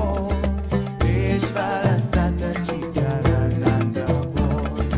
Hey Amba, hey Amba, hey Amba Bo. Ishvara Sata Chitarananda Bo. Samba Sada Shiva, Samba Sada Shiva, Samba Sada Shiva Bo. Bala Cabrera Casajapati Bo. Samba Sada Shiva, Samba Sada Shiva, Samba Sada Shiva Bo. Bala Cabrera Casajapati Bo. Amba, Amba, Jai Jagadamba, Akilandeshwari Jaya Jagadamba. Amba, Amba, Jai Jagadamba, Akilandeshwari Jaya Jagadamba. Amba, Amba, Jai Jagadamba, Akilandeshwari Jaya Jagadamba. Amba,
You know I have nothing to hide. I speak the truth, I cannot lie. But I'm not innocent inside. Nah, at times my day's dull and boring, but I know what I want to achieve in life. I'm a dreamer, this is my time to shine. So before you judge me, let me tell you that I work so hard. I never had it all, but my will takes me very far. So before you judge me, open your eyes and your mind. We can have it all. Remember to aim right at your goal. Dream big, this is the only way I can be. You cannot take this away from me. The fire's still burning, got hard, but I'm learning. Dream big, even if they say you cannot be, it's the only way to live your life. Believe you're here to win. Sometimes people say I'm crazy, but I guess you gotta be to survive. I feel like the whole world is mine when I am getting high. I try to stay positive in life, let all the past desires revive. I am the yin yang's bright side. It's my time to thrive.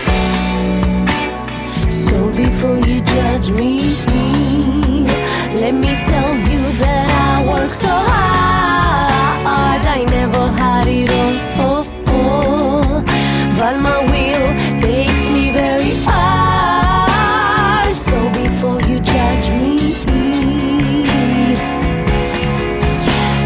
open your eyes and your mind. We can have it all.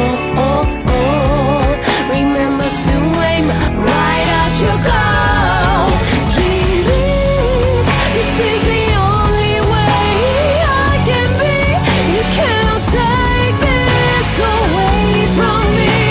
The fire's still burning, got hard, but I'm learning. Dream big, even if they say you cannot be, it's the only way to live your life. Believe you're here to win.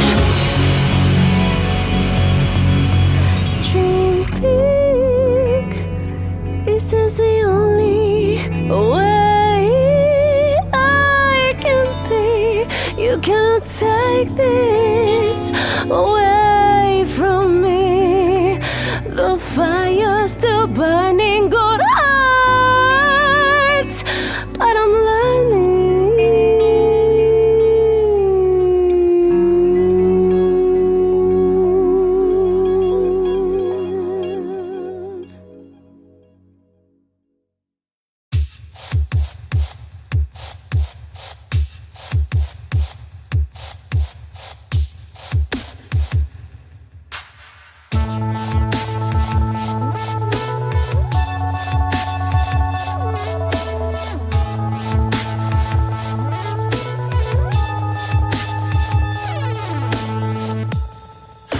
Gone are the days of living up to anyone.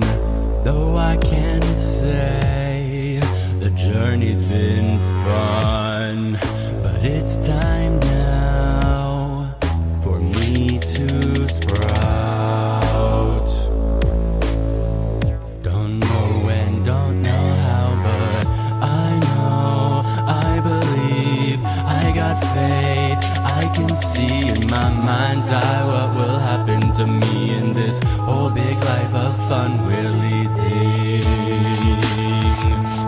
Watch me grow.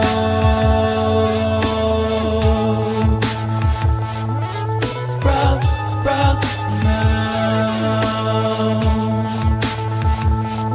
On my own.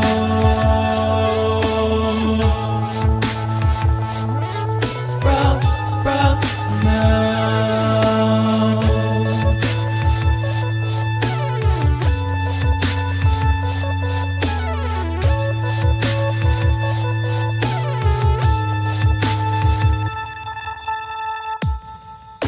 Growing up, growing out. The garden is my temple now. Once lost, now found. Watch me sprout, heaven bound. I know, I believe, I got faith. I can see in my mind's eye what will happen to me in this whole big life of fun we're leading. Watch me grow.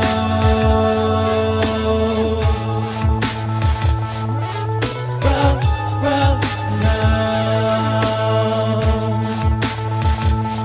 On my own.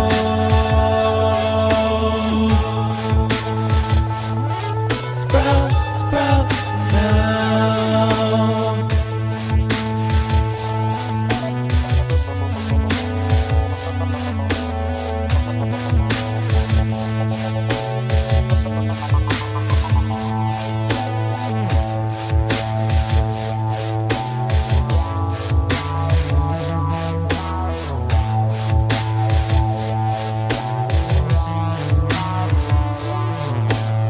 Growing up, growing out, watch me sprout.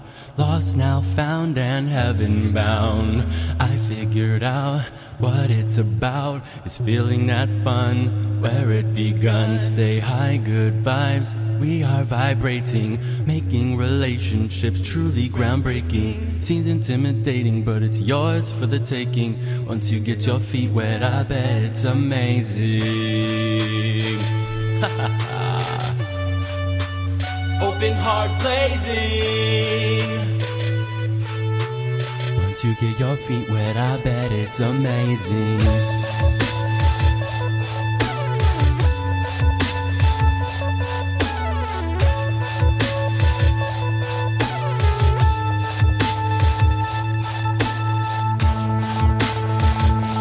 Watch me grow.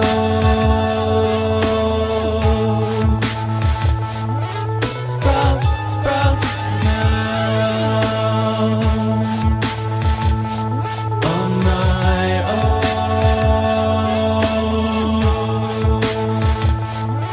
Sprout, sprout now.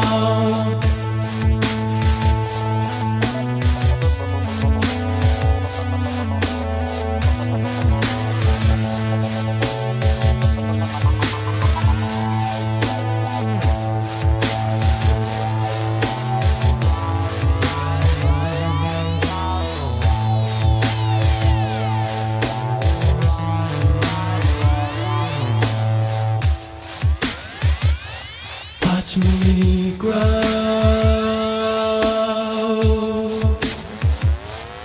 Sprout, sprout now.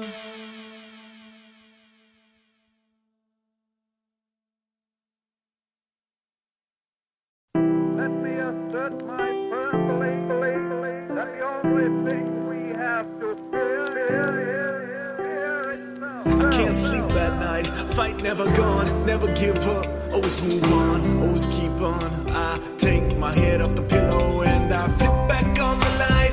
Look to my left, then I rise. I'm like a fighter, every night fight. I won't hide, better take flight. Every night tide, then go inside. Chaotic mind, failed, retried. Ditch the excuse, don't make me choose. I will not lose, push through, used, grew. It's too hard and it's so wrong, but everybody push for what you become. And everybody tries, but they're just too scared. And everybody wants to just to be there, but nobody wants to put in work, so they just lie away.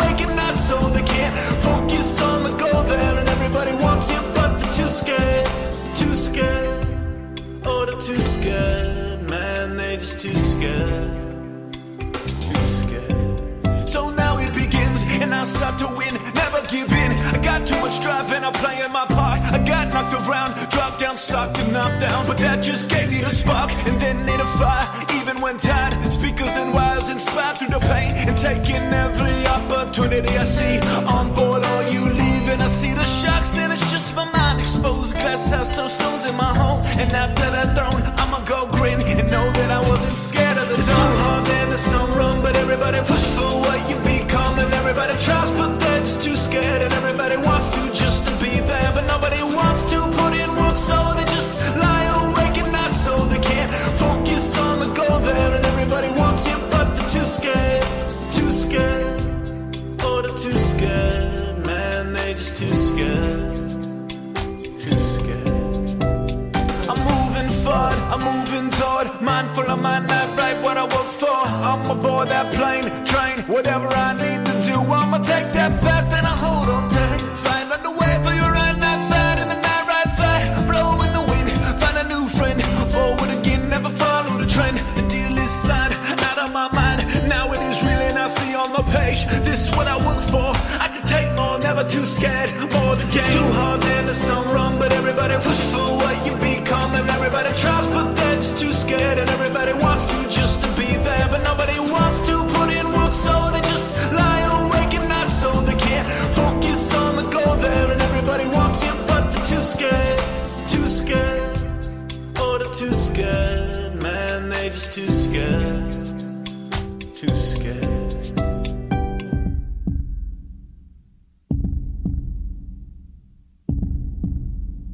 That's it. That's the one, man.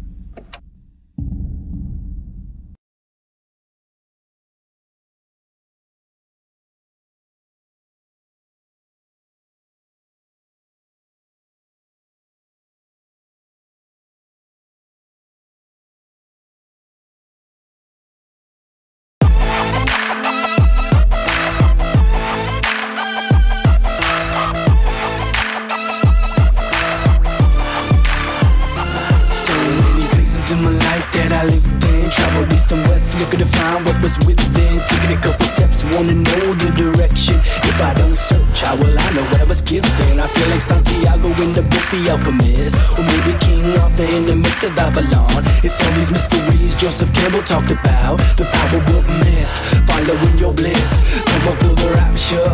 It's time for the next chapter, even when I feel like there is no way I could write it. Right into this world where people are divided. There's no secret, I know the artist's way. Still to this day, disdain is engraved. Pack your bags, it's time to go play. Wait no longer, it's happening here. Tell me, what are we waiting for? Something to appear. If you really want it, you can have it. If you can see it happen, it'll happen. You can bring it to you like a magnet. Careful what you think about, cause life is really magic. If you really want it, you can have it. If you can see it happen, it'll happen. You can bring it to you like a magnet. Careful what you think about, cause life is really magic. I think the princess must have just kissed the frog, with a smart TV that's hanging against the wall. Keep telling me that I am the fairest prince of all, and my iPhone is looking like it's a crystal ball. This gypsy ain't playing no 3-card Marley, natural mystic. It'll make you see Bob Marley. Every action causes reaction, and thoughts are actions. Pay attention to this law of attraction. Past all distractions, follow the path. Keep watching all of it happen. See it falling, you laugh, and it's really almost exactly the way you saw it way back when it was just some little idea you would draw on a napkin. Yeah. Mystical, magical feeling in the air. The time, place, and feeling of me being a millionaire. My mind make it real, and I keep building till I feel prepared. My spine get a chill when I realize I'm already there. If you really want it, you can have it. If you can see it happen, it'll happen. You can bring it to you like a magnet. Careful what you think about, cause life is really magic. If you really want it, you can have it. If you can see it happen, it'll happen. You can bring it to you like a magnet. Careful what you think about, cause life is really magic. This song's not about quick fingers, a sleight of hand, rabbit out the hat cleverness. No disrespect to magicians or illusionists with their palm switch, ditch, steel load, simulation, misdirection. Sure, Penn and Teller will never tell you, so let's explore the theory of relativity. Even Einstein had a mind defined by the lines of time. So as I enter back to my birth to the DMT, and I feast on scraps and I write these raps, and I feel that there's not many that really know what I'm talking about. Maybe I'll slow it down and speak to you like this.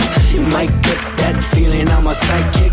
I got that fire burning, I got that blue flame. I had some tea with Merlin, and now I'm never the same. So hocus pocus, abracadabra, alakazam. Language is an instrument that takes us beyond the horizon. Go ahead and look in.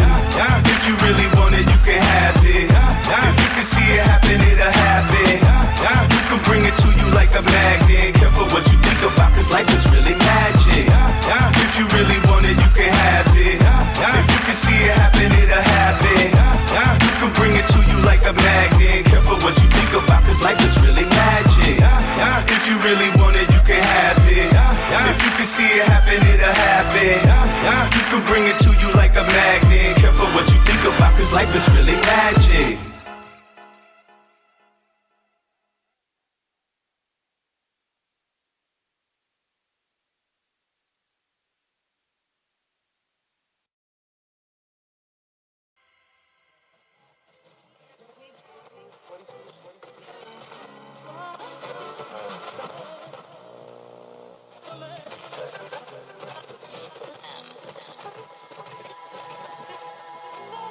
The ordinary, everyday consciousness that we have leaves out more than it takes in. And because of this, it leaves out things that are terribly important. It leaves out things that would, if we did know them, allay our anxieties and fears and horrors.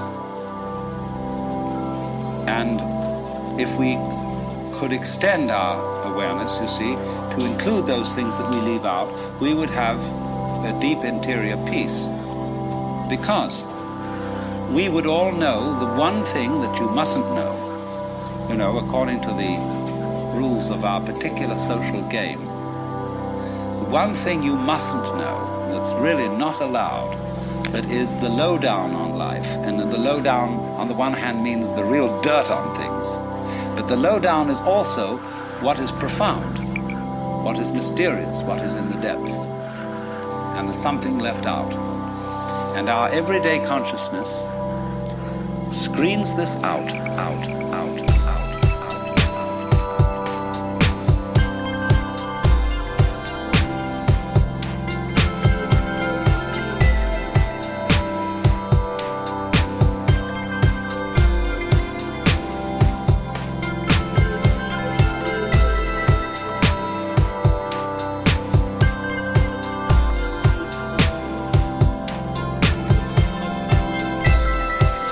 Everyday consciousness screens this out.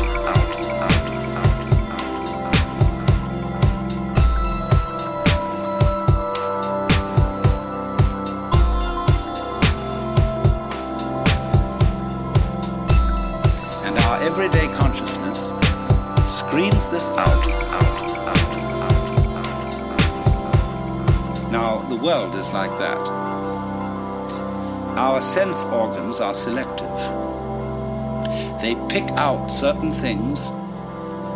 They're receptive. For example, we have a small band of what you might call a spectrum of light, of sound, of tactile sensation, and so on, to which the human organism is sensitive. But we know that outside that small band, there is a huge range of vibrations to which we have built instruments that are sensitive. Things like cosmic rays, ultraviolet rays, gamma rays, hard X-rays, and so on. They're all outside the band of our spectrum. And obviously, there are things that are outside the range of our instruments.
We may build new instruments someday which will evoke, bring into our consciousness other orders of vibration altogether, but yet, as yet, we don't know about them. So you could imagine, you see, the universe is a vast, vast system of vibrations and has infinite possibilities.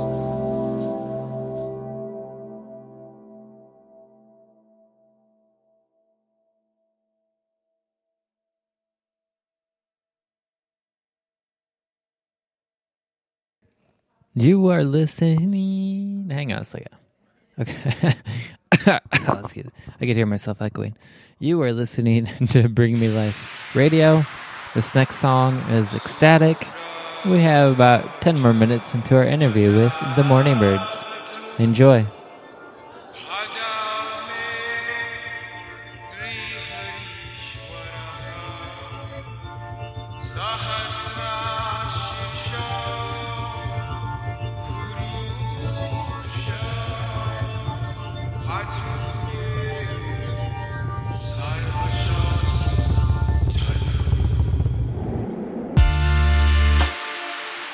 Just by listening to the vibrations of the sound, they began to feel ecstatic. Ecstatic. Sri Krishna Govinda Hari Murari Hey Natana Yana Vasudeva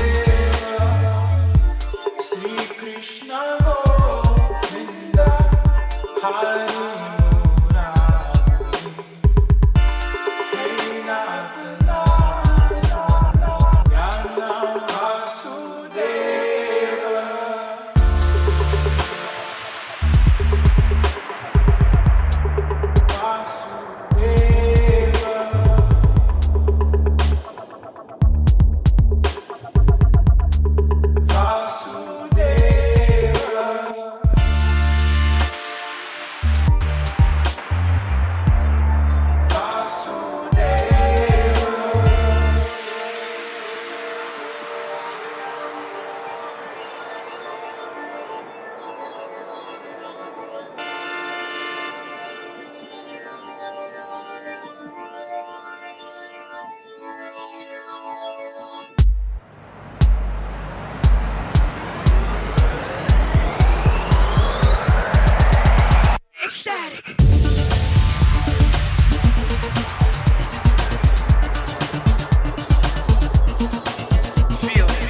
Hey,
Vasudeva.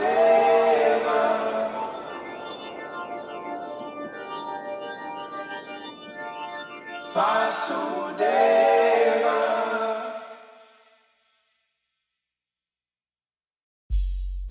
When your lover's arms aren't open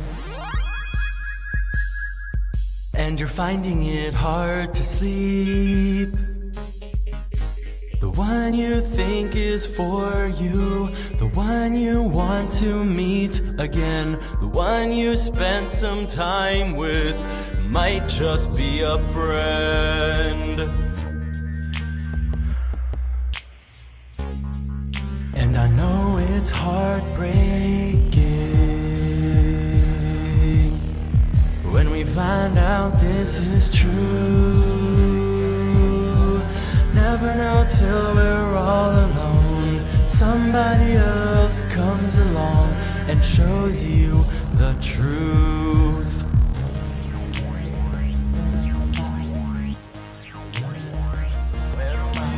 Finding love in all the right places. There's not one just right for you. There's a million beautiful faces waiting to shine through. Longing to be with you.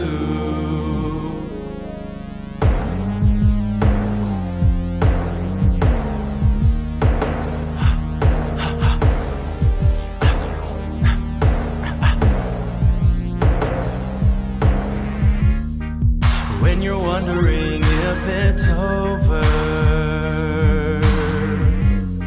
before it even began, the one you thought would spend the night, the one you thought was so right, might not be your type.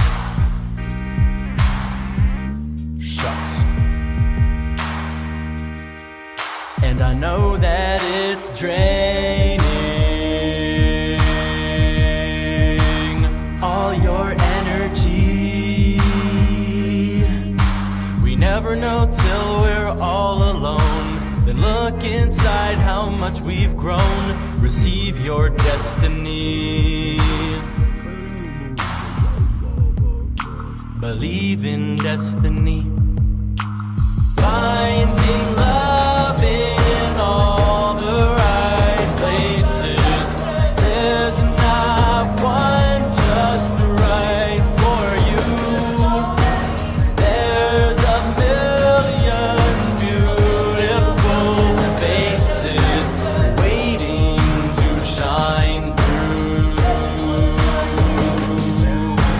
Finding love in all the right places.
You are tuned in right now to Bring Me to Life Radio.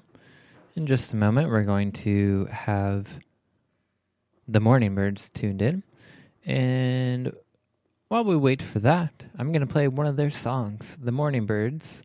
The song is called Bloom.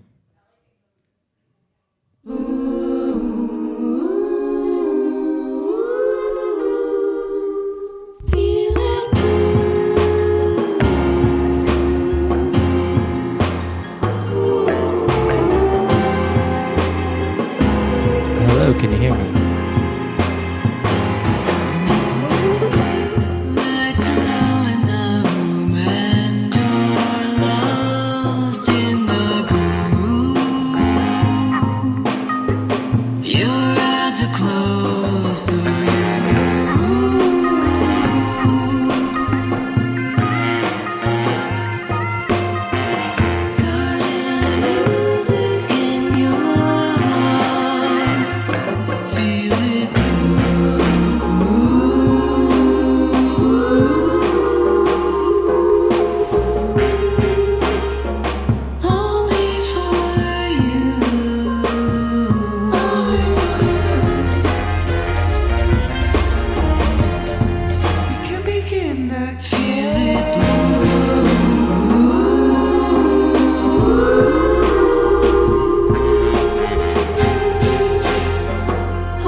That song was Bloom by the Morning Birds, and that's who we're interviewing right now. I believe we have Sam and Jennifer. Welcome to the show.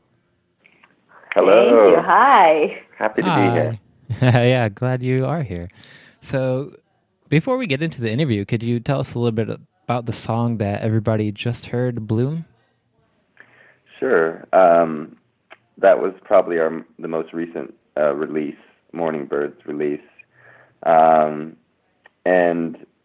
was much more of a vibe that we were trying to put out than the usual verse-chorus bridge that we were following for a while, although we've always been pretty experimental. But this was much more of like kind of a bluesy jazz, trip-hop influence track.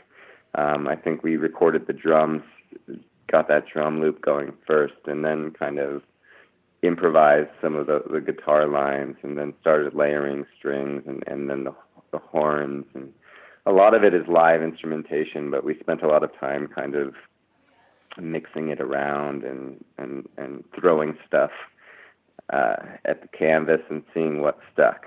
And then we kind of came up with some ideas for lyrics, and then Jen sung that beautiful vocal. Mm-hmm. Yeah, awesome, definitely. And would you say this song that we just heard was it a lot like all your other music, or is there any other ways that you would kind of describe your music to somebody who was asking about it? I think we're all over the place with our past releases, Bloom being different than all previous releases, I would say. I mean, we have a lot of the singer-songwriter electronic elements in our music, but we don't shy away from jumping around. So if you listen to something like The Quickening that has 22 songs, most of those songs are very different from each other. And then you move into the next release, which was Surrender to This, and that was a little more streamlined, like indie rock, folk genres. And then when you get into Bloom, the release itself was very different, because what we focused on was one track from us, the Morning Birds, and then we let 5 other people remix the track. And so we had the original track and then the remixes, and they were all centered around different seasons. So it was a very different release. It was a lot of fun. Mm-hmm. Sounds like a lot of fun. I like it when people do stuff like that. So how did you guys get started initially into music? For a long time, I was kind of doing this singer-songwriter thing in LA under the name Samuel Marcus, and that was very like Dylan-esque and mostly acoustic kind of tracks, and felt a little stagnant doing that when I met Jennifer. Wanted to kind of get into production and try to approach some different kinds of styles and stuff, and she was really into the kind of eclectic, had eclectic taste in music, and so we kind of founded the Morning Birds on this premise of just experimenting, going out on a whim, combining different genres. And like Jen said, it's been all over the map for most of our releases and the music we've put out. And we're working on something now. We haven't released music in a while, but we're working on an LP now, which I feel like if somebody had been following the trajectory of our career and listened to this new thing, it would really make a lot of sense. It's like a lot of these ideas we've been experimenting with have finally solidified. And so it is very diverse as far as, the influences, but it is, I feel like it's a very cohesive sound now and distinct style where somebody might hear it and say, oh, that's obviously a Morning Birds track. Mm-hmm. Cool. We'll have to play that EP when it comes out. Looking forward to that. For sure. We'll get you a copy. Excellent. We would appreciate that. So why do you think it's important for you guys to experiment in different types of genres with your music? I think it's important because we both like a huge, wide variety of music. And so the influences are vast. And if we limited ourselves, I don't think that would be true to who we are. So we have to kind of venture out of these boxes that people try to put around music and see what we can come up with. I mean, that's just part of the creating process. But it's also just who we are in general. If you come to our house, we have we have hundreds of vinyl in our bookshelves, and they range from, I don't know, what genres would you say? Right. Just anything that you could possibly throw at us, we probably have and we listen to. So I just think that just is important to reflect in the music that we write. Mm-hmm, definitely. And I think when you can get outside of the box, you become much more creative. There was a specific track on one of Daft Punk's album where they had Jojo, I think he said his name was, and he said that when he let go of all expectations or just let go of any kind of rules about what music is or how you need to play it, it really opened up and allowed him to become a better musician. Nice. Yeah, that's amazing. I mean, I think that that's in life too. If you can let go and just follow where your heart leads you, that's going to be the best and highest experience for anyone. And in music, I think that's important as well. Mm-hmm. Definitely.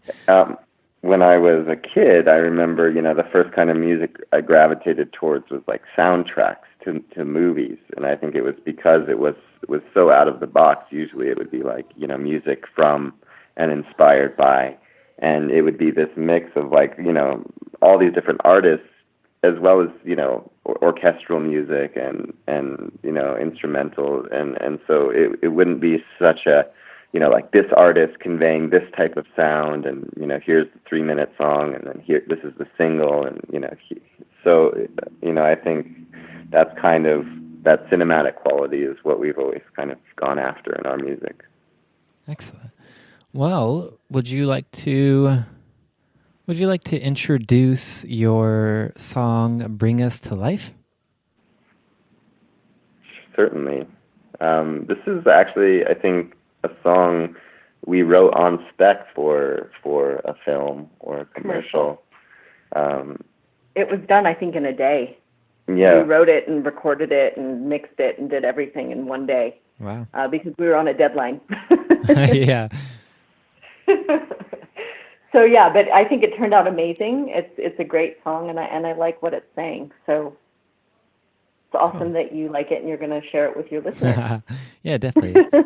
Check the song out. It's called "Bring Us to Life" by the Morning Birds.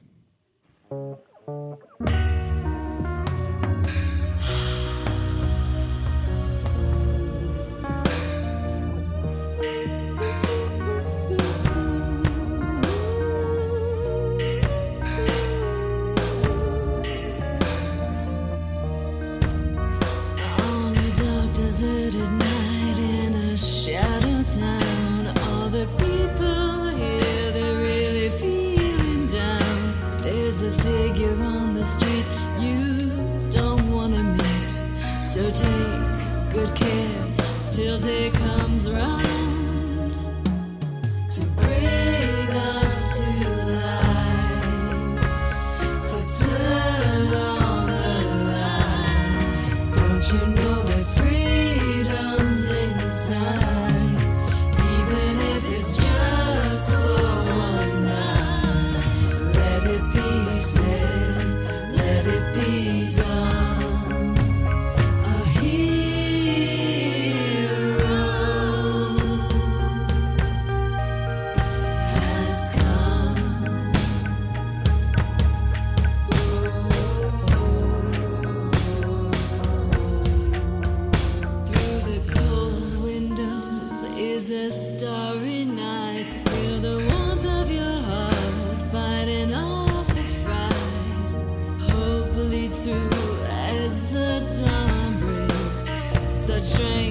It takes to shine so bright, to bring us to life, to turn on the light. Don't you know that freedom's inside, even if it's just for one night? Let it be said, let it be done. A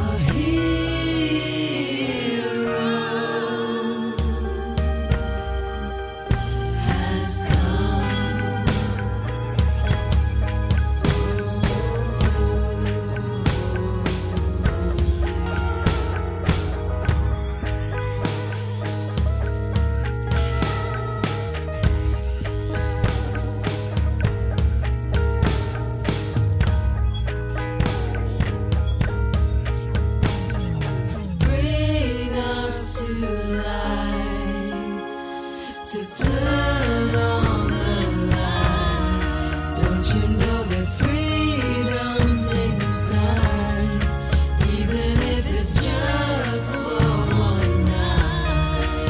Let it be said, let it be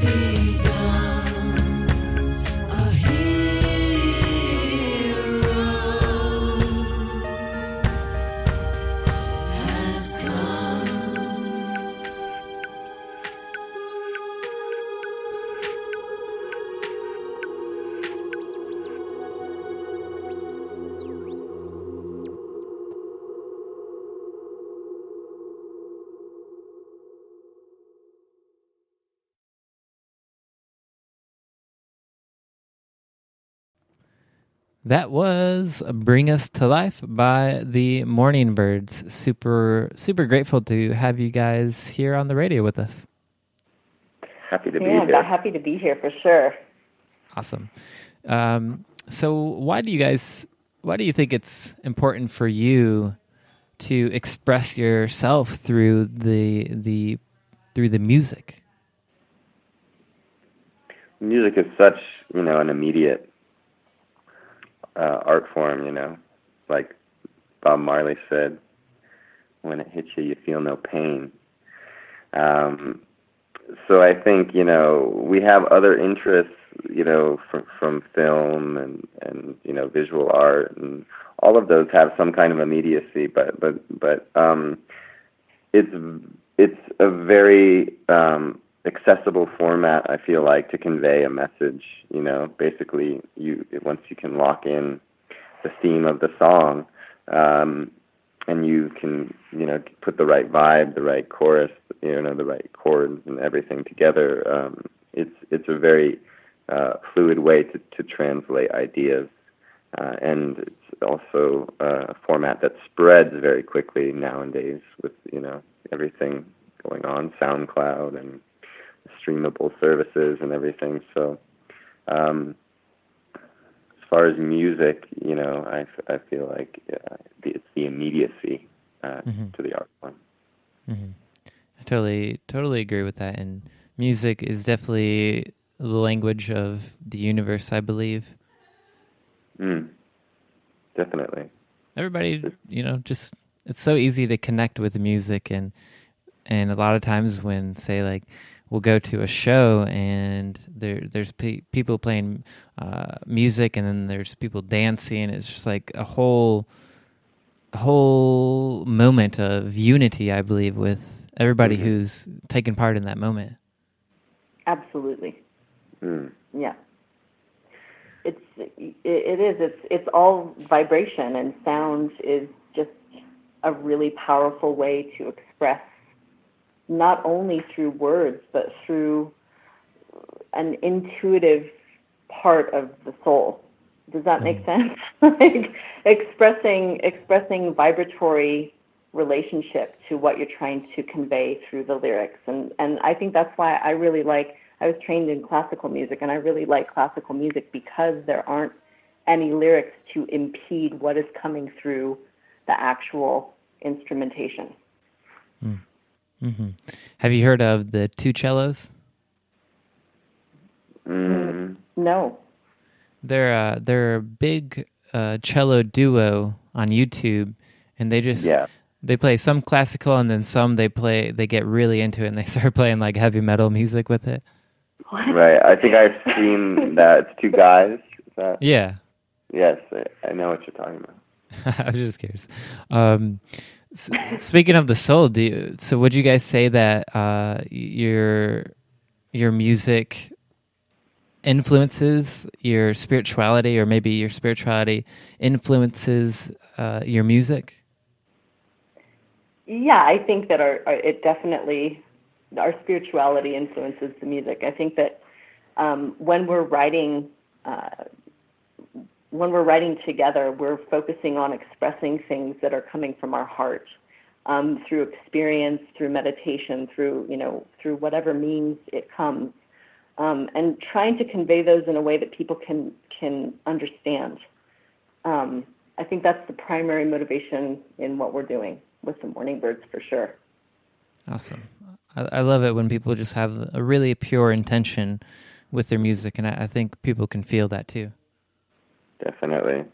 It's, part of what's hard about pop music is it's become so synthesized, the stuff that's on the radio, and one thing that's so nice, and going back to the immediacy about music, is you hear it right away in the voice. Like you can almost understand where the person's coming from, and when that kind of emotion gets too milked over with auto-tune and kind of the sterile the studio environment, it kind of loses that spiritual quality which our favorite music has. And it's not just going back to like the 50s, the rock and roll 50s and the great music of the 60s. And we love, hip hop, and we love music, that has synthesizers. But it's just about being able to come from a true place, and to capture the authenticity of the artistry, as opposed to having some kind of intention to create a top 40 hit. Definitely. And so I think this would be a good time to play another one of your songs. We have a list here. Did you guys want to maybe pick one to play for the audience? I think Delight is one of my favorite tracks that we've done, if you have that one. Yep. D.E. Light? Yeah, Delight. We do have Delight. Did you want to talk a little bit about the song, and then we can play it for everybody? Sure. This is certainly, relevant to everything that's going on in the socio-political landscape we're all living in today.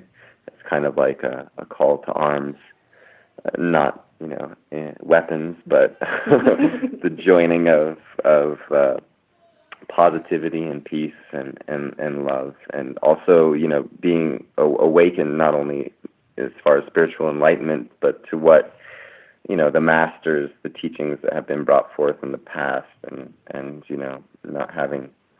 not being blindfolded by the other powerful figures who, don't want us to know certain truths. Perfect. This is Delight by the Morning Birds.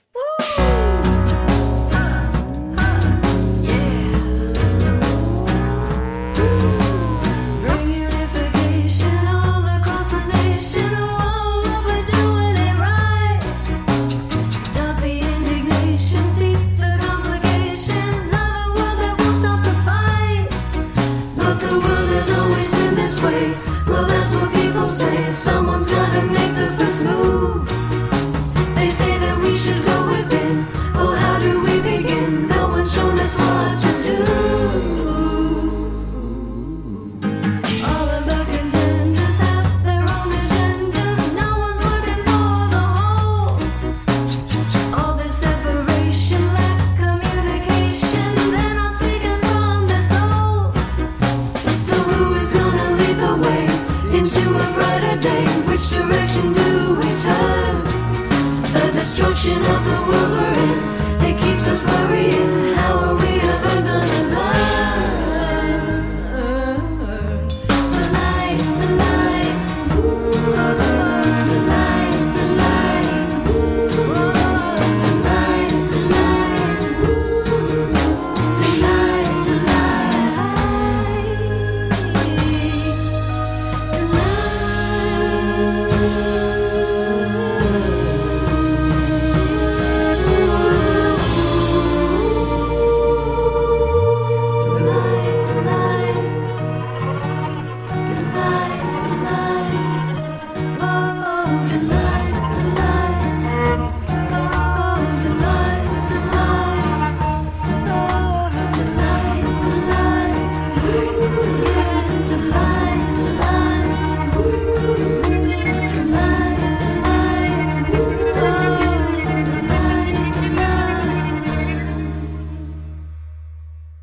But the world has always been this way. Well, that's what people say. Someone's gotta make the first move.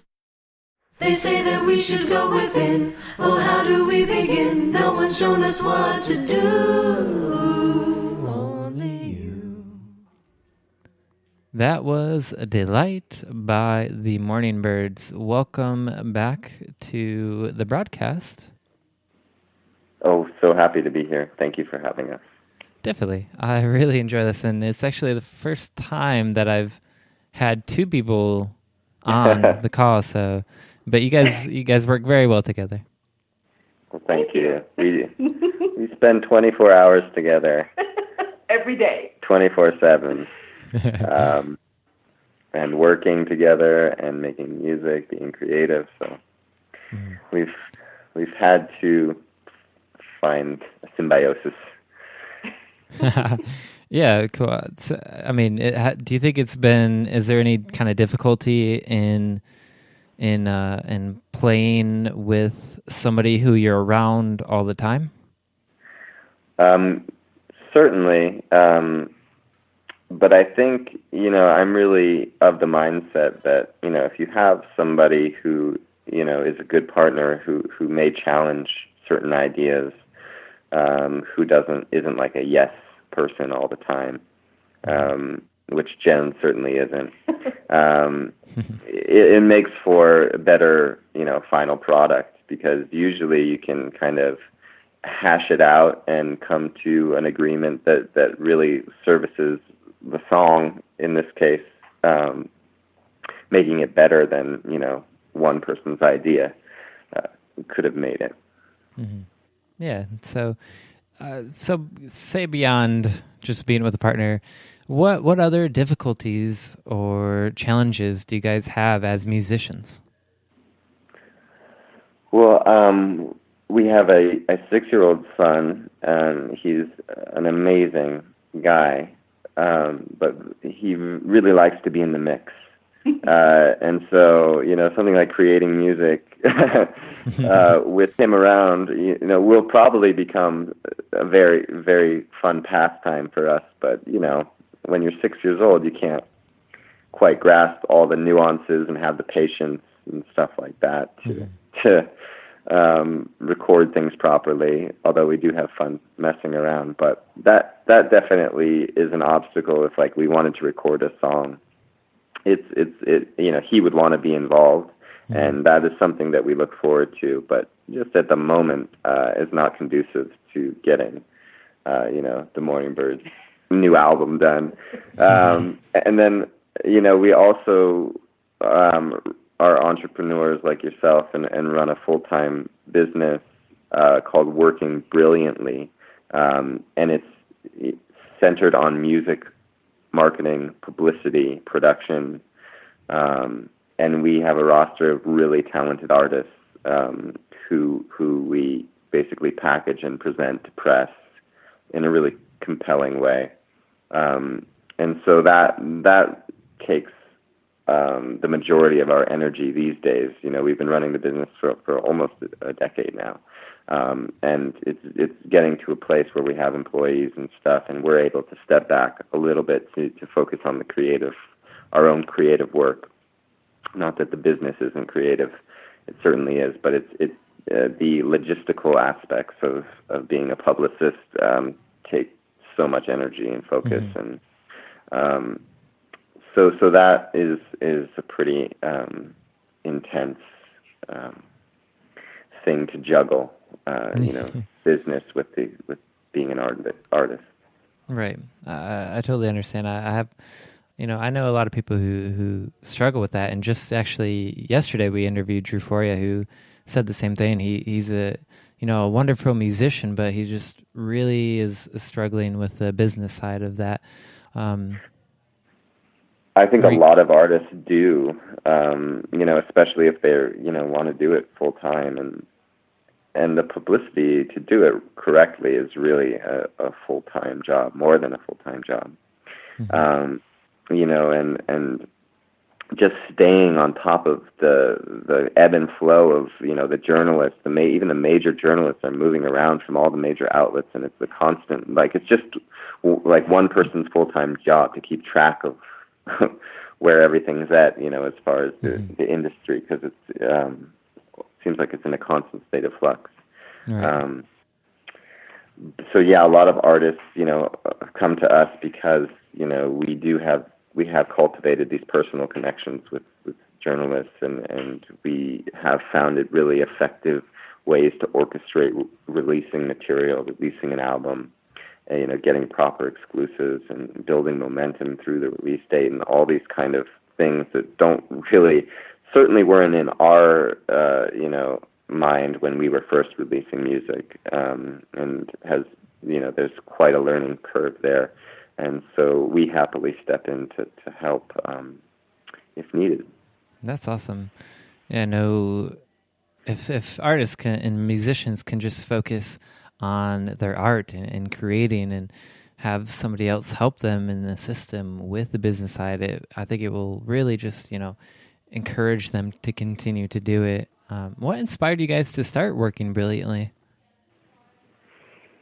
Well, we have had experiences in the past that were not exactly what we wanted to experience with different publicists and whatnot. And so we really felt that we could step in, because both of us really enjoy helping other people in different facets in life. And I came to Sam and we looked at each other and we said, hey, well, there's an empty space here where independent artists aren't really receiving the proper attention, and we can give them that. And so we literally started working brilliantly. And after the first client signed on, it has just snowballed. It hasn't stopped. And I always feel that when you're doing what you're meant to be doing in that time, the doors just open. And that's exactly what happened. So we, think the instigation was just us seeing that things weren't being done with the highest of integrity and saying we can do this, and the willingness to do it, the desire to help, and then everything just fell into place. Awesome. And I personally am really looking forward to working with Working Brilliantly and being able to, we've already played some of your musicians' music on our station, and, we're excited to start doing interviews with some of your musicians. So just want to say that I'm super grateful for what you guys are doing for other musicians, and then grateful that you're able to work with us. Well, we're grateful to have an outlet, that's focused on positivity, bringing that kind of vibration out into the world, and connecting with listeners who are focused on that as well. Definitely. I definitely saw a need for conscious radio stations. There are some like Hay House, but they don't really play a lot of music, and they're mostly talk radio, and they're also I think geared more towards the older generation. So, I thought it was important that I created this station, and it's not. I wouldn't say it's geared towards the millennial generation, but it just, I don't know, has a lot of energy, has a lot of youth to it, I believe, and it's a lot of fun. Nice. Well, yeah, and there's certainly artists out there creating, music that is very rich with that. Consciousness, and there isn't too many outlets. I see like Trevor Hall and Nako and the Medicine for People and things like that kind of movement. They have these huge fan bases that come to see them at shows and stuff. But as far as like in the press world, there doesn't seem to be too many outlets who gravitate to them. It's more like, what's the flavor of the month? What's super hip, and so it's nice to see you doing this. Well, and we hope to see that change, and that's something that's at the forefront of our desire, is to help facilitate that start to shift, to bring more conscious material into the mainstream. I think that the media, our media, in general, as a society, is a huge avenue for consciousness change to take place. And the more that we can facilitate that in our own music and our own creativity, as well as with our company and the influences that we can have within that outlet, that's going to be our main focus. And that is our main focus, is to assist that coming into more of a mainstream perception and awareness. Mm-hmm. Do you ever feel like a pioneer, almost like a pioneer of consciousness? I mean, I don't know if that's really how I feel. I mean, I'm very strong in the way that I perceive spirituality and life, and it's very different than most people I know and interact with. I wouldn't say that it's new. I would say that it's being rediscovered, and that I'm taking it upon myself to rediscover what is there, like who I truly am, who we truly are, and what we're here to be doing on this planet, and changing people's consciousness in a way that brings them closer to who they truly are and what they're meant to be doing. I love that. I love that you use that analogy, rediscovering it. I think that is brilliant. Well, it's the truth. It's not something new. It's something that's already the truth. So we just have to kind of cut through everything that's been plastered on top of it to hide it, to rediscover it and bring it forth and live from that place. Definitely. So do you want to introduce Born to Be Alive? Yeah, this song, actually, Sam was the instigation behind this song. It's one of my favorite songs that we've ever done. It was around the time that we had rediscovered Queen, right? And I absolutely love that band, by the way. It's an amazing, oh my gosh, so amazing. Anyways, I went away for work, and I came back, and Sam had written this song, and so he had the skeleton of it, and we just kind of sat down. I heard it, I was like blown away, and did the harmonies, and made it what it is. And it's my favorite song. I don't know if Sam has anything to add to it, since it was his creation. I think that was a perfect introduction. Awesome. Cool. This is Born to Be Alive by the Morning Birds.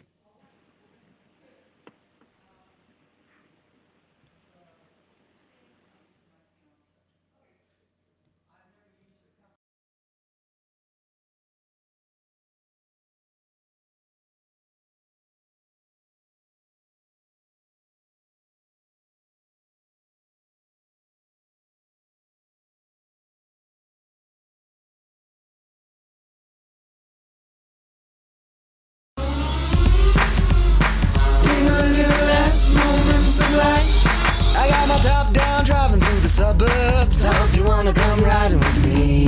After all, there ain't no flash in the pan. I'm the man. Around the way, making hay while the sun don't shine. And make a dime, by the way, it ain't no crime. What can I say? I'm the man with the master plan. I make it look easy, it comes naturally. Another ticket to ride. I take it in stride. I'm a four-leaf clover, not a thorn in the side. I'm born to be alive. I'm born to be alive. I'm born to be alive. I'm born to be alive. Can't you see I wanna be a lover? You can trust a man like me with your heart. After all, I ain't that bad of a guy. Come and fight. Forget the past, make it last. Wanna go and it's good. Good things are coming by the way, like I knew they would. What can I say? I'm the man with the master plan. I make it look easy, it comes naturally. Another ticket to ride. Won't kick it aside. I'll take your stock options and make them triple in size. I'm born to be alive. I'm born to be alive. I'm born to be alive. I'm born to be alive. Doom-ba-doom, doom-ba-doom, doom-ba-doom, doom-ba-doom, doom-ba-doom, doom-ba-doom. I'll make you blush and swoon as I light so the moon for you.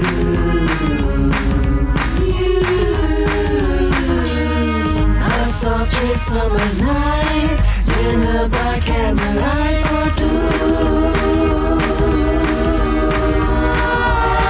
The sun will slowly set beside the seaside. Take a look at the last moments of light, making love with the stars staring down from the sky. I can't help from singing high. I want to be alive.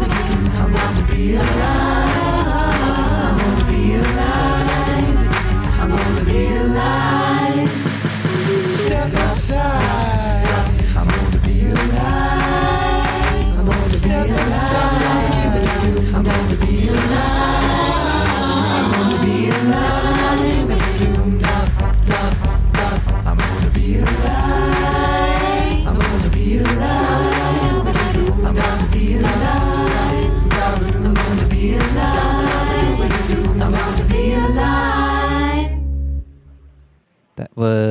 Born to Be Alive by the Morning Birds.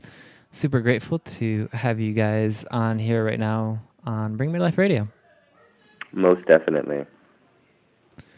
So, it seems we're coming up to the end of the interview. Do you have any advice for any up-and-coming musicians or anybody who would like to get started in music? Well, certainly,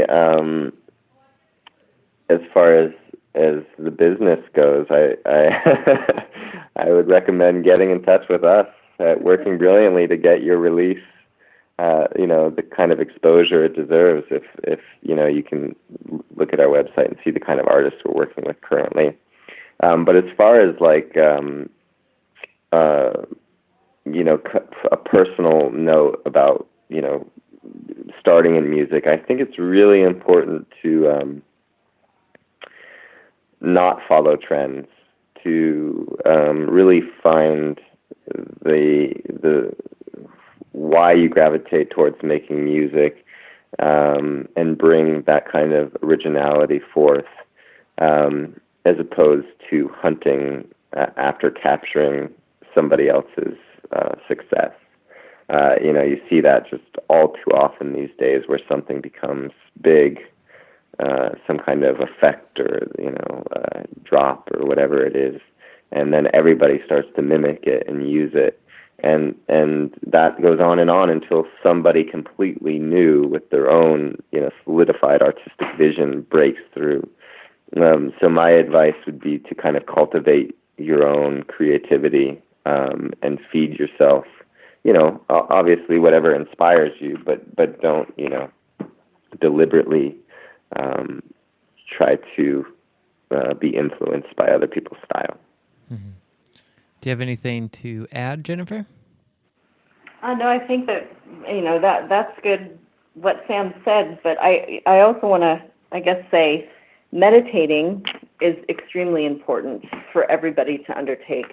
And I feel that the more that someone takes time to understand what lies within themselves and then express that creatively, the more original, the more true that creation is going to be to that individual. So the more that I see people taking time to self-reflect, the more I really kind of gravitate towards what they're doing. So I think it's important to meditate. And then come from that place of peace and understanding and create from that space. God, if everyone would do that, I feel like it would be magical. Mm-hmm. As a meditation instructor, I would, also agree with meditation. It definitely helps me if I just meditate on my breath for 5 minutes in the morning. It completely changes my whole day. Right, and becoming conscious of those ebbs and flows within our own reactions and our own emotions throughout the day. I think breathing into that and being able to be aware of what's going on within those reactions is important.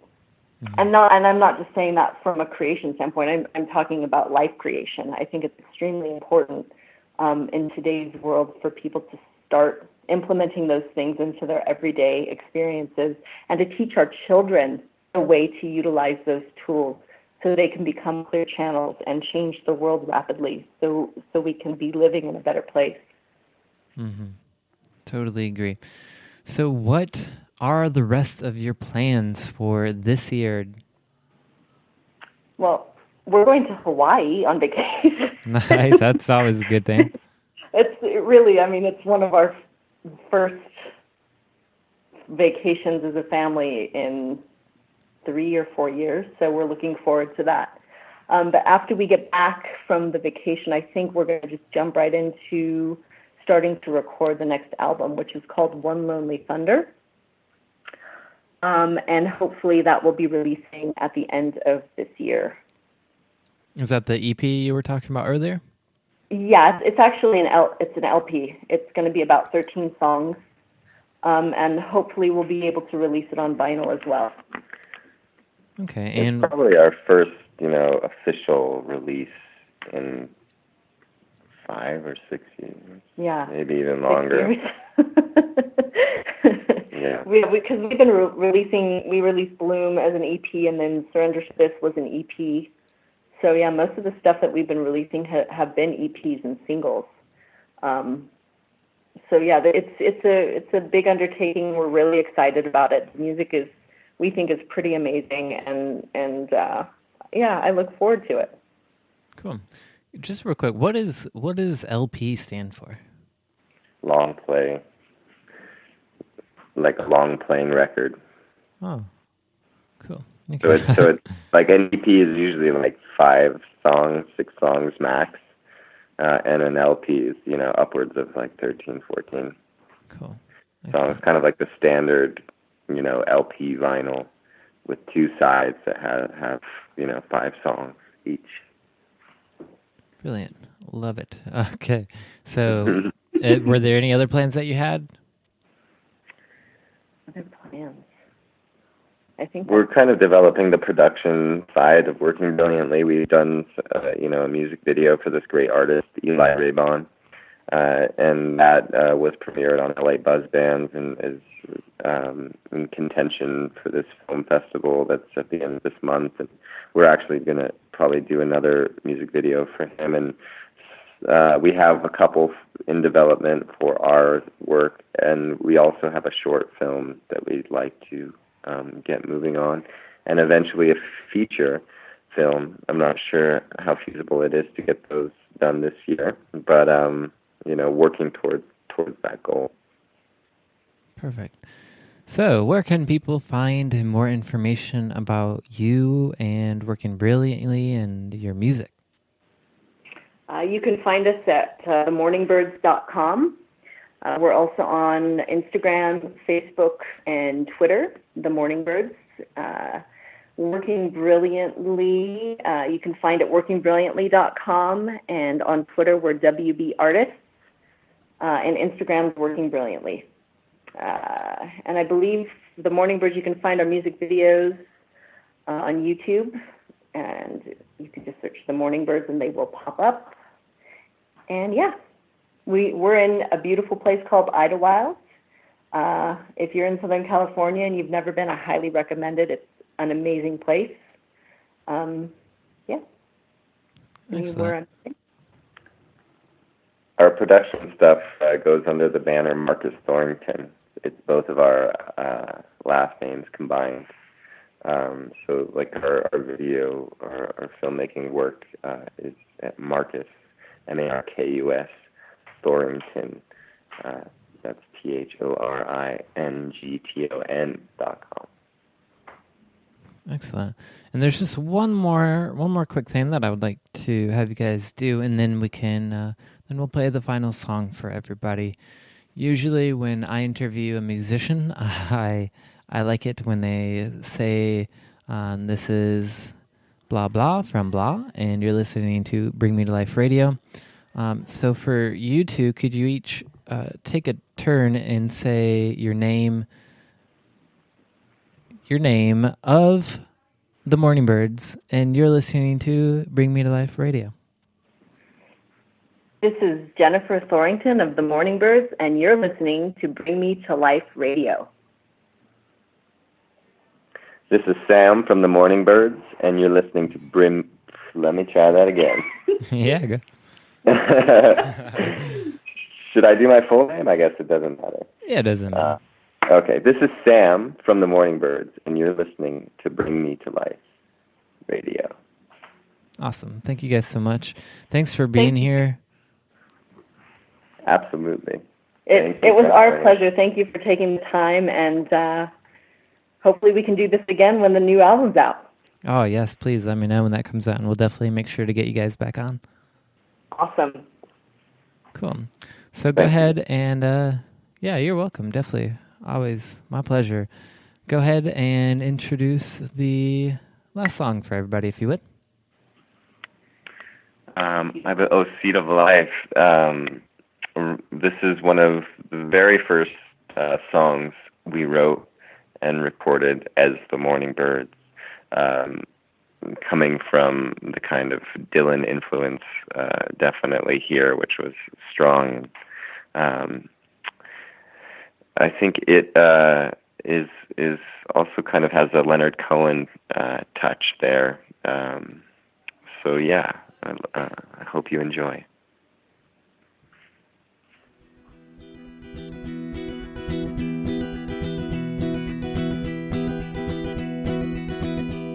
Well, the sun rose over the sunken sea and it shined that luminous light. And I watched as the stars turned cherry red in the warm October night.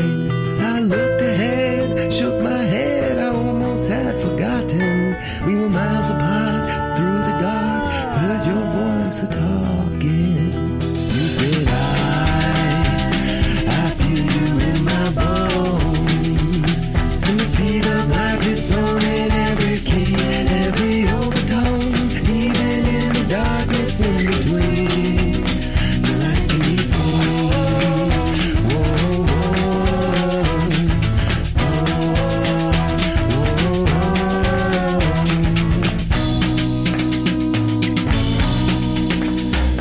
Well, the bottles in the basement hall have raindrops at the bottom. There's empty packs of cigarettes, you smoke them if you got 'em. The early morning steamship blows its horn across the ocean.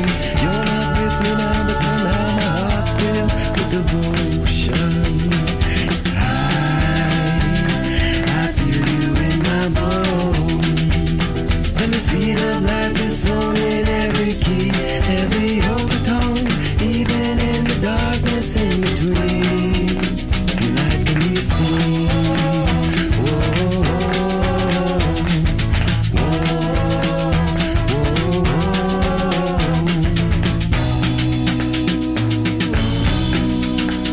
She sang, everything will become clear when you release your fear. The hardest part of letting go is shedding all those tears. When you've been fighting it so long, you're holding back an ocean. Then we're breaking the land, we're shaking an earthquake of emotion. I feel you in my bones. And the seed of life is sown in every key, every overtone, even in the darkness in between. The light can be seen.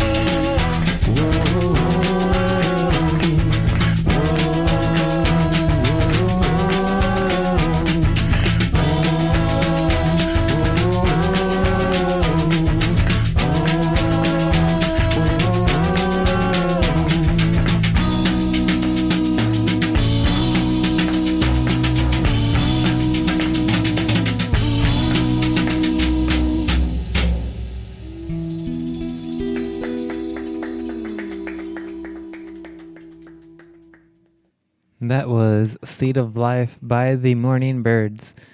Hope you guys enjoyed that interview, guys and gals. I don't want to be leaving anybody out, but I hope you enjoyed the interview. I really enjoyed listening to them and hearing all their stories and learning about their inspirations and why they play music and all that good stuff. So always a good time when we get to hear that. So for the rest of today's show, I'm just going to play, looks like about 3 songs, 3 sound healing songs, and then a guided meditation by myself on cleansing your chakras. So it's a wonderful meditation.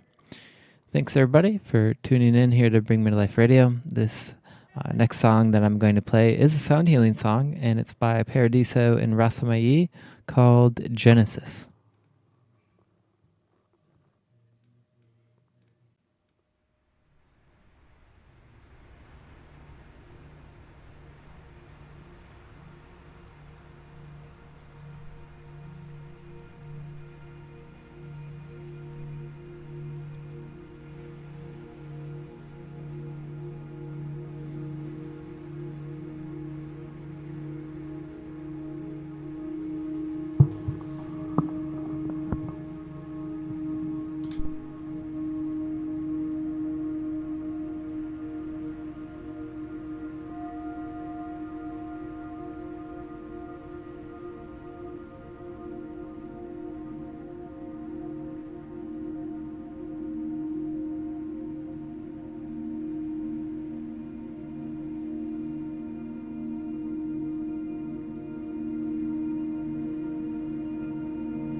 now enjoy this guided meditation. This next meditation is for the purpose of balancing and cleansing your chakras. Chakra is a Sanskrit word which means wheel. It is named this because of the circular shape to the spinning energy centers which exist in our energy body or our spirit. They can be visualized as a white beam of energy coming from the heavens straight into a triangular crystal prism, which turns that beam into the 7 colors of the rainbow, beaming to each body part. Each chakra is associated with a certain body part and a certain organ, which it provides with the energy it needs to function. The lower chakras are associated with emotions and needs because the energy vibrates at a lower frequency and is denser in nature. The upper chakras relates to our higher mental and spiritual aspirations.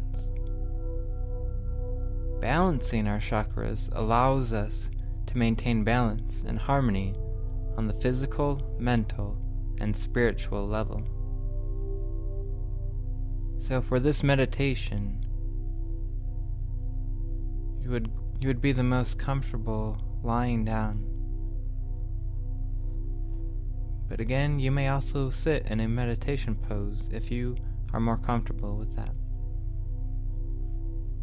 And once you are in your comfortable position, close your eyes and begin to relax your body and relax your mind.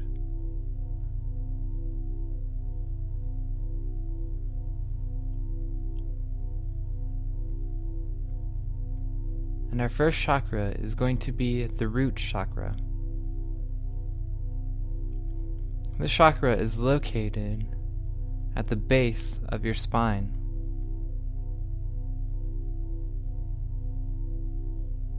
Begin to focus on that area. Visualize a red sphere of energy swirling around.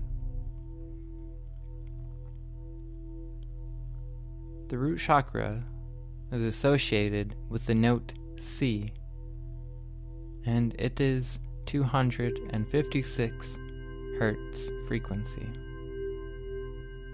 It is associated with security, grounding, survival instinct. Crystals that you can use are coral, bloodstone, garnet, and ruby. And just visualize the spear spinning around, clearing out all the blockages, clearing out any old energy. And you see this begin to brighten and brighten until a red, bright beam of light shoots out from it, knowing that it is balanced and cleansed. And now move up to the sacral chakra, which is located just above the base of the spine and right below your belly button. The sacral chakra is associated with the color orange. It is the note D and resonates at 288 Hertz. It is connected with sexuality, intimacy, emotions.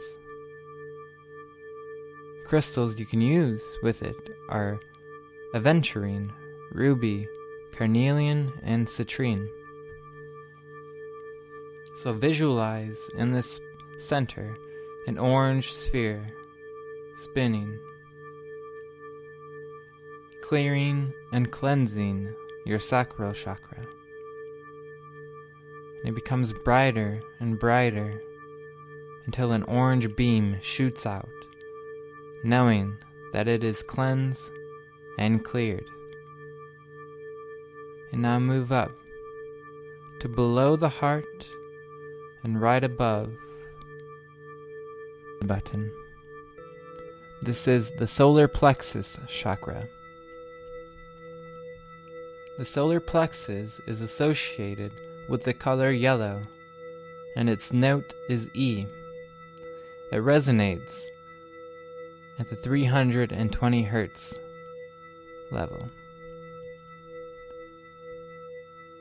The solar plexus chakra works with energy, vitality, willpower, and desire.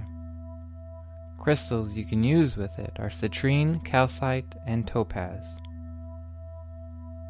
Visualize in the center a yellow sphere spinning and becoming brighter and brighter until a yellow beam shoots out of the center, knowing that your solar plexus is cleansed and cleared, and all three of your lower chakras, the red, orange, and yellow, all begin to blink together. Now moving up to the heart chakra, which is located in the center of your chest. The heart chakra is associated with the color green and is the note F, and it resonates at 341.3 hertz. The heart chakra is the center for love, hope, and compassion. Crystals you can use with this chakra are adventurine, jade, rose quartz, kunzite, and rhodochrosite. Visualize in the center a green sphere spinning and becoming brighter and brighter until a green beam shoots out of this area, knowing that it is cleansed and cleared. Moving up to the throat chakra, which is located in the center of your throat. The throat chakra is associated with the color blue, and its note is G. It resonates at 384 hertz. The throat chakra deals with communication, creativity, and healing. Stones you can use with this chakra are lapis lazuli, turquoise, kyanite, blue topaz, and azurite. Visualize in the center a blue sphere spinning, becoming brighter and brighter until a blue beam shoots out of this area, knowing that it is cleansed and cleared. Now moving up to the third eye chakra, which is located in the center of your forehead. The third eye chakra is associated with the color indigo, and its note is A. It resonates at 426.7 hertz. The third eye chakra deals with clairvoyance, intuition, and psychic senses. Crystals you can use with this chakra are amethyst, moonstone, and sugilite.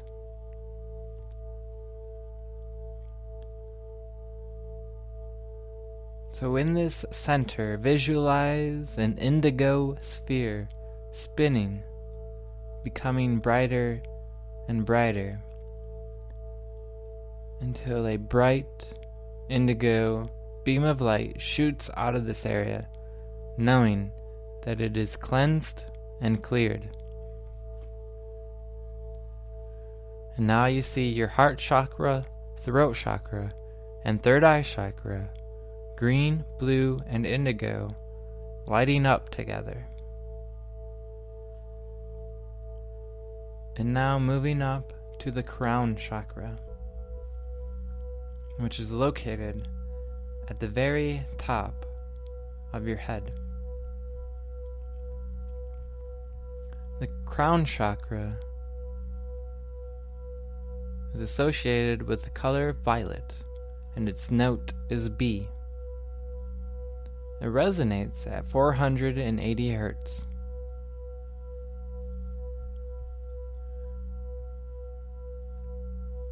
The crown chakra deals with understanding, cosmic consciousness, and enlightenment.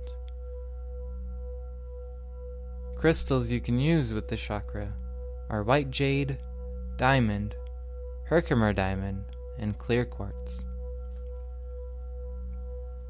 In the center, visualize a violet sphere spinning, becoming brighter and brighter, until a violet, bright beam of light shoots out of the top of your head, knowing that it is cleansed and cleared. And now all 7 of your chakras, red, orange, yellow, green, blue, indigo, and violet, all light up together. And from the top of your head comes a white beam of light. And this beam travels up and down your spine, cleansing and clearing anything left in your chakras, making sure that each one is balanced, cleansed, and cleared, and ready for this next phase of your journey. Balancing and cleansing these chakras will last for long after you have done this meditation.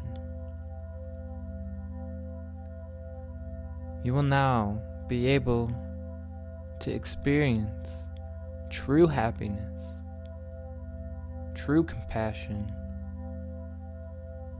and there will be things that will happen to you that will be considered miracles. You are now open to receiving these miracles, and you are now open to receiving divine abundance of all good things. Once you are ready, in turn, close each chakra, starting at the root chakra. And you just see each light dim, closing each chakra in turn.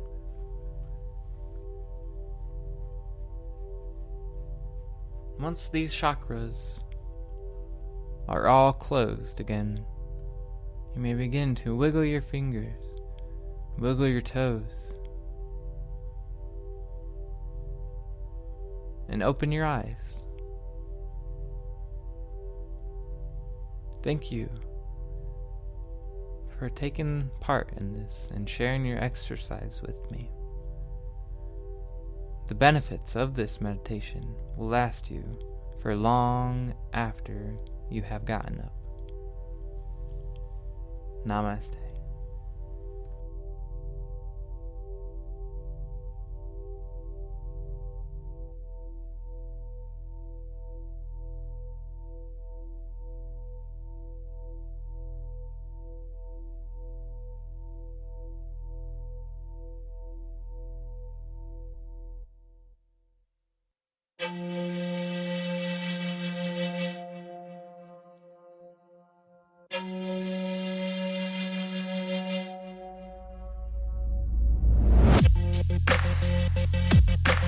Thanks for tuning in to Bring Me to Life Radio, awakening humanity to spirituality and higher consciousness. Don't forget to like us on Facebook, follow us on Twitter, and subscribe to us on YouTube by searching Project Bring Me to Life. Thanks for tuning in, and until next time.